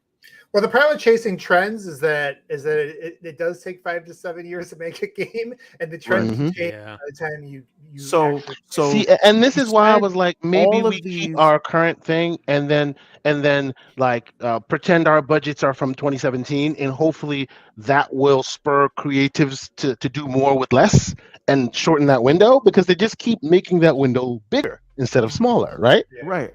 And all I say all of this to say, billions of the company's money was spent, and we can guess that maybe, because someone's saying this in the chat, maybe Nixus is helping them revamp their pipeline, right? Exactly. But all this money they spent doesn't get them anywhere in mobile where all the growth is. It helps them in console, the one part of gaming that isn't growing substantially, right? Yeah. The Nixus thing will get them there over many, many years, but not taking advantage of the PC growth. Yeah, none of the moves they've made will translate into any immediate success. And the cloud thing that his bosses did with Microsoft, they haven't made any meaningful progress, and is all geared around still leading you back to the box instead of moving away from it. So cloud, PC, right? Cloud. Yeah, I want to read the super chat. Yeah. I'm just saying, cloud, PC, mobile, yeah, billions of dollars, and where are they? How are they positioned for the future? In a time, PT Maverick, you just 707, $5 super chat. Jim Ryan essentially came in and played the prevent defense, trying to sit on the lead for those NFL heads out there, and retired in the third quarter. I was thinking this too. I was going to say it, and I forgot to say it. But everything from like the money heads to the 8 try to block 8, throw everything to block ABK, to the fact they got like a prevent defense. It's like you sort of got a pass rush, but you really don't have a pass rush. You're kind of covering the receivers, but you're not really recovering. That's kind of like what they're doing with all the stuff we just talked about with the PC. They're like, kind of doing the PC, but you're not really in on that, and it's like we're just trying to protect what we have, and it's not. People have to remember, and I know you got to end the showcase on it, but the last thing I'll say is, you have to remember, Nintendo. We assume that Nintendo's always been able to do their own thing and act like they've always been where they're at, but we can't forget that the Wii U is not that far away, with the same first party type of approach. They had to take what they did well, what their identity was, and they had to innovate on that by combining, the portable and the console together, making that more accessible. And I think that's kind of like, end of the day, this is why, whether Jim was forced out or he decided to leave on his own, I agree with Everborn. I think the signs are there that he probably was. It was a gentle push, maybe not a gentle push even, but that he was pushed out. But even if he wasn't, I think that's what Sony. Sony has some strengths, but they're going to have to innovate if they're going to want to continue to not just survive. I think they'll survive, but if they want to continue to grow the way that the way the industry is growing. So that's all I'll leave it out on. So I guess out of all this, based on all the expert and all the great hypothesis I've seen here, is I will know that we're heading down the right path when next week Sony announces that the PSVR 2 is now PC compatiable. Boom. There you go. That's another one. Excellent. Yeah, that's another one. But again, good to know. How can you be all in on VR without PC? You just can't. There you go. So just think about and this is the last thing I'll say. Go ahead. And again, you draw your own conclusion and we'll see what direction they move in. So at a time where your most fierce competitor has, again, fully motivated now, and it looks like they've just secured ABK, they've already got Minecraft, and they have ZeniMax. They've got all these studios. They're already positioned with the biggest mobile and console and some of the biggest PC games already. They're already set up for day and date. They've got a subscription service that handles the rising budgets, and you aren't positioned for any of it. And what you have is your fiefdom, and Nintendo is looking at you getting ready to drop the Switch 2 that can handle next-gen games. Call of Duty on it. What are you going to do? So all that could be true, and maybe Jim Ryan saw that and was like, "She exit stage I'm left out of here." So maybe it was Jim Ryan, but Sony could have looked at it and be like, "What is happening? Nintendo's on your behind. Your partners are now not seeing success with you." This is important too, right? All of their major Capcom, I'm not giving you Street Fighter exclusive. Get out of my face, right? Namco, you're not getting Tekken exclusive, right? We can't afford to do that. So all of your partners are looking at you saying that old model doesn't work for us anymore, and they're all saying, right? So, Phil's on stage with the new Square Enix CEO. He's with your girl in public, right? Oh boy, now they're getting slandered. Right? You did what? Who did what? You know who? I'm gonna just leave that between me and you. For now, yes. For now, until it comes out in the deposition. Yes. You know that line. Yes, sir. So the point is, all those things are happening, and the partners you relied on can no longer rely on you because they're all pivoting towards PC, and your partner's ready to pay them money that you can't pay them. And that's before we get to all the other stuff we mentioned. So it could just be that they're not positioned to handle what's getting ready to happen. And I say all this to say, I don't want any tears if things go the way King David say they're going to go, especially if you didn't cry tears for Sega. That's it. That's all I got to say. And that was the thing I wanted to talk about, was what happens in the future as to, like, everything's kind of in flux right now, and will the landscape change dramatically over the next few years? King David, for those who don't know, I assume everybody does, says there'll be no PS6.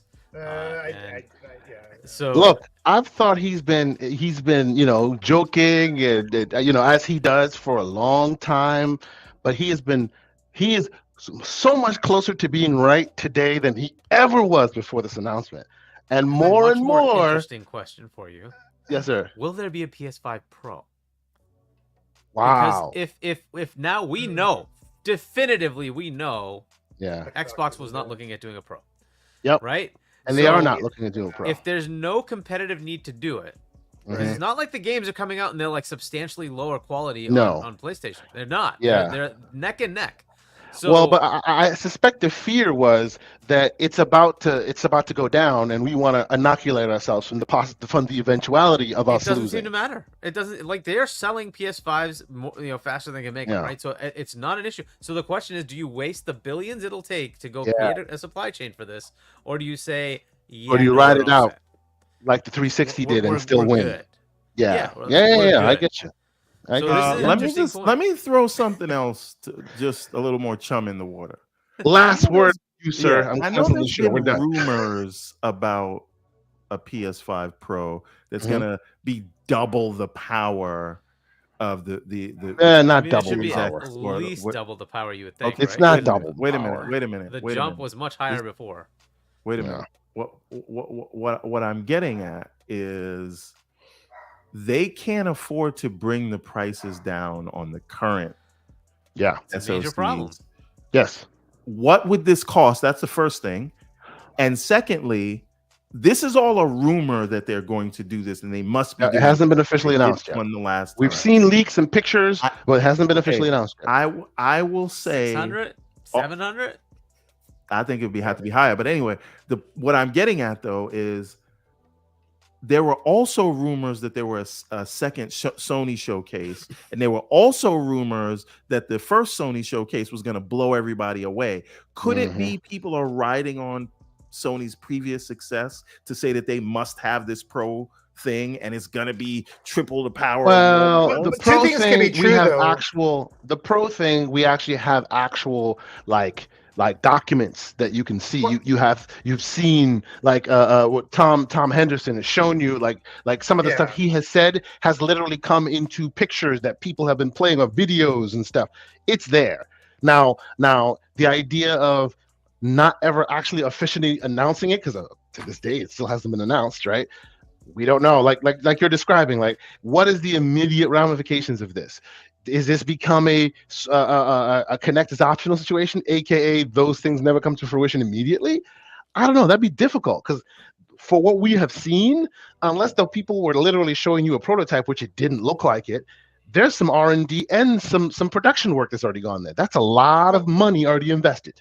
Well, and if you come out with a crazy price tag and all, so like, and that's the thing. Two things can be true, because if you remember, even back in the day, remember Phil said, "Hey, we had with the Xbox, the Xbox One X." He said that they had a 2017 model, and then they had the 2018 model, and like you can go through all that process and never. Yeah, Microsoft has had hardware on the Surface side that was scheduled for launch and was canceled a week before it went out. So oh man. Just because you have something, you have a prototype, you've been doing R&D on it, doesn't actually mean it's going to launch. The Neo and the Duo. The Duo came out. People love it. Neo is what I wanted. Never came out. They literally had it in people's hands. I was like, this is the dream device. I never got it. I'm still salty about it to this very day. Yeah. So it may get, and I think you're actually onto something with the idea that because it's now official that Microsoft is not going to be doing a Pro unit, they don't need to protect anything, right? Like I think maybe you do that to make sure you kind of make sure you don't get beat really badly on the power narrative. They can just focus on, I think not diluting themselves might make more sense. The last thing I do want to say, like I love King David, but I do think Sony's floor on PlayStations in digital era is probably like 80-90 million if they did everything wrong. So that's why I cannot see them ever getting out of consoles, at least in the next generation. So we'll see, though. We'll see. You know what, OBM? While you're still talking and providing all this amazing information, how about you tell us where they can keep up with all your ongoings and when you will join us again to continue this conversation, because boy, there's still more to talk about. I know, like we probably could have gone for another 4 hours. So Indeed. I appreciate the fact that we're gonna do another late night off-air podcast. You know what? We gotta get on more party chats, you guys. Hey now, yeah, we definitely do it. I need to get off of the silent tip. I need to get on Xbox Live more, talk to people. It's always more fun. Absolutely. I'll do that. Yeah, just hit me up. We'll do that. In between yelling at Liza P, I'll jump on. Banging your head against the wall, that is Liza P. I understand. We can figure it out. Well, first of all, guys, you first of all, you knew it was going to go long as soon as you. Of course. Me and Hardy with you guys, you just figured it's probably going to. We're not going to cover everything. We covered 3 topics, so. What this will do is this will make it stand that Everborn Saga thinks that Domino's Pizza is the best New York pizza, because he's not going to be able to show me any other options. I gotta go. I gotta go. Yeah, that's right. That's right. Wait a minute. Yes, I just found that down the shell. Now I'm about to go close the show. No. Let's stop right there. That is a bold-faced lie. He even called out Randall Thor in that tirade. Wait a minute. No, we have to discuss this. We're not going anywhere. No, we don't. I have to turn the show off because I got to drive back home. Just give me 30 seconds here. The people trying to get out of here for all right. So check this out. Yesterday, Kay Asante gets here. I tell him I'm going to show you the best pizza, and it's not from Chicago. And we were going to get pizza from the gourmet spot that I get it from all the time. And then where did we get pizza from? Where did we out at the end of the day? Wait a minute. No, answer that question. Hold on, I'm gonna answer it. I'm gonna answer it if you let me. So I don't want the yada yada. I call up the missus and I say we're gonna get that pizza that I like. And she's like, I don't really want that tonight. So I was like, that's fine. I'll stop and get you Japanese on the way. But I want to get Kay Asante some good New York pizza. And so it was like, she was like, no, I don't want that. So I was like, all right, we'll get Red Lobster. We'll get some pasta or whatever.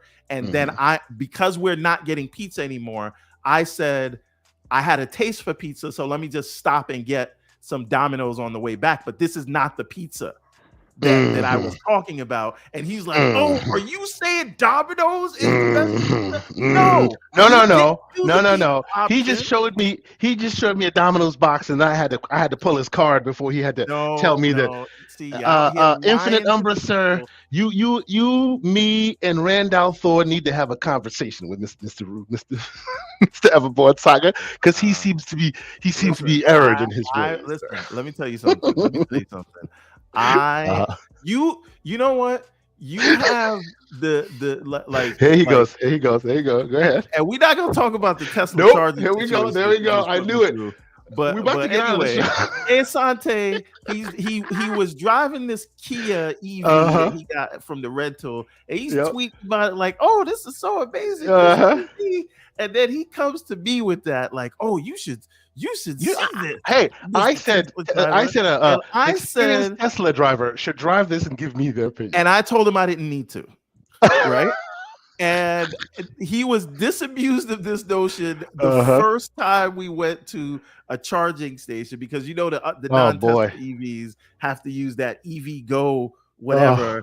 Sort of bootleg charging situation. So let me say exactly what happened here, ladies and gentlemen. Wait a minute. It's like that scene in Batman where he throws down one piece of a weapon and says, "Y'all duke it out. Whoever wins gets the job." Yeah, that was it. But before a charging station, it was disgusting.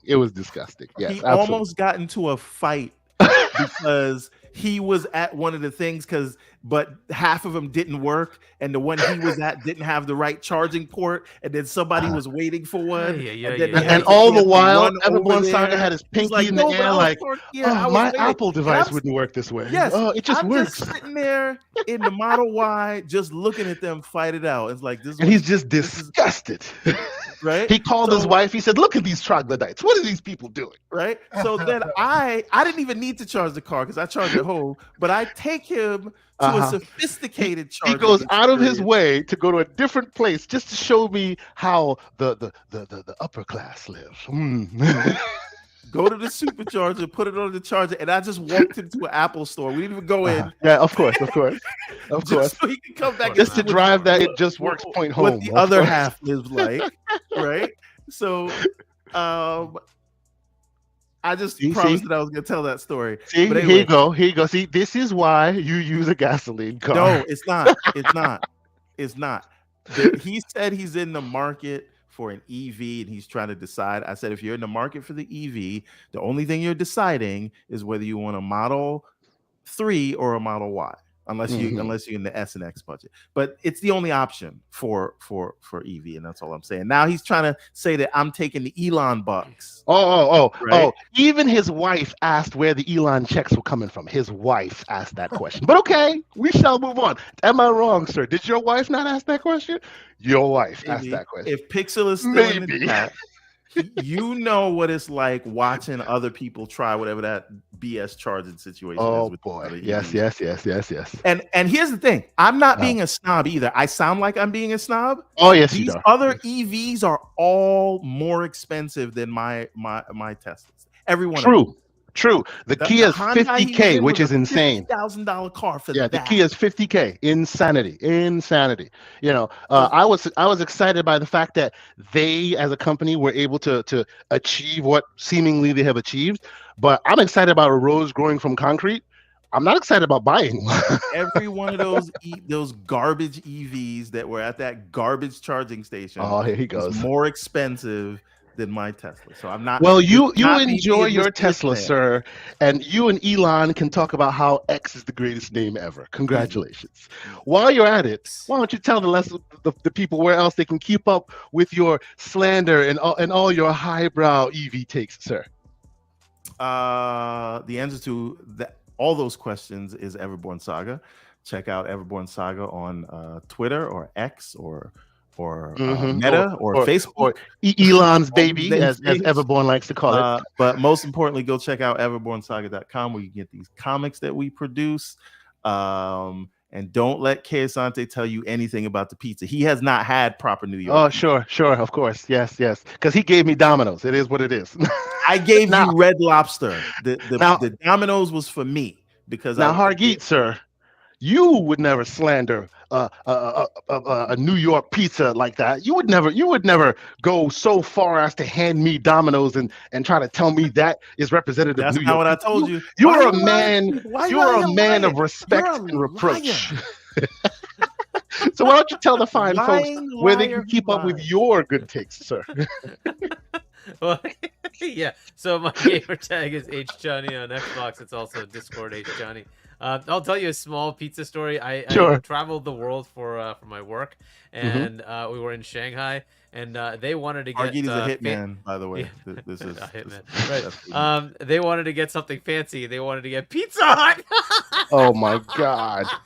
Well, Shanghai, yeah, that is fancy. I'm like, what? You want to get? Are you kidding me? Like, what? I haven't gone there forever. What do you like? Okay, whatever. Why don't we have Chinese food? No, like it's Chinese food is generic for them, right? So yes, because that's just food. So they want to go to Pizza Hut. That's right. Anyway, so and then you can catch me on RDX on Tuesdays at 8 p.m. U.S. Eastern, Dealer Gaming's channel, and Boom's Double Barrel Gaming channel on Wednesdays, 7 p.m. U.S. Eastern, and Primetime Gaming. But yeah, and check out Risket's podcast from yesterday. We had a lot of fun talking about the same kind of stuff. I have to catch that up, actually. Yeah, so, awesome. But yeah. But thank you guys so much for being here. Thank you to my awesome panel that just kind of came together because this is what we do. We appreciate y'all so much. For those who aren't aware, I've been traveling. I'm actually in Everborn Saga's abode right now, and he has been so gracious. Jokes aside, salute to Mr. Everborn Saga for the generosity and the kindness. Love you, brother. It's been awesome. I'm going back today. We'll have a show next week. Hopefully I have a show on Monday with Mr. John Wolf. We'll see about that. But it's been an awesome time chopping it up with all of you guys. Great chat, great panel. We'll see you next week. You can keep up with my ongoings on Twitter while I'm driving or while the car is driving me home. We shall see how that goes with the charging stations. Till next week, keep it gaming, ladies and gentlemen. Peace.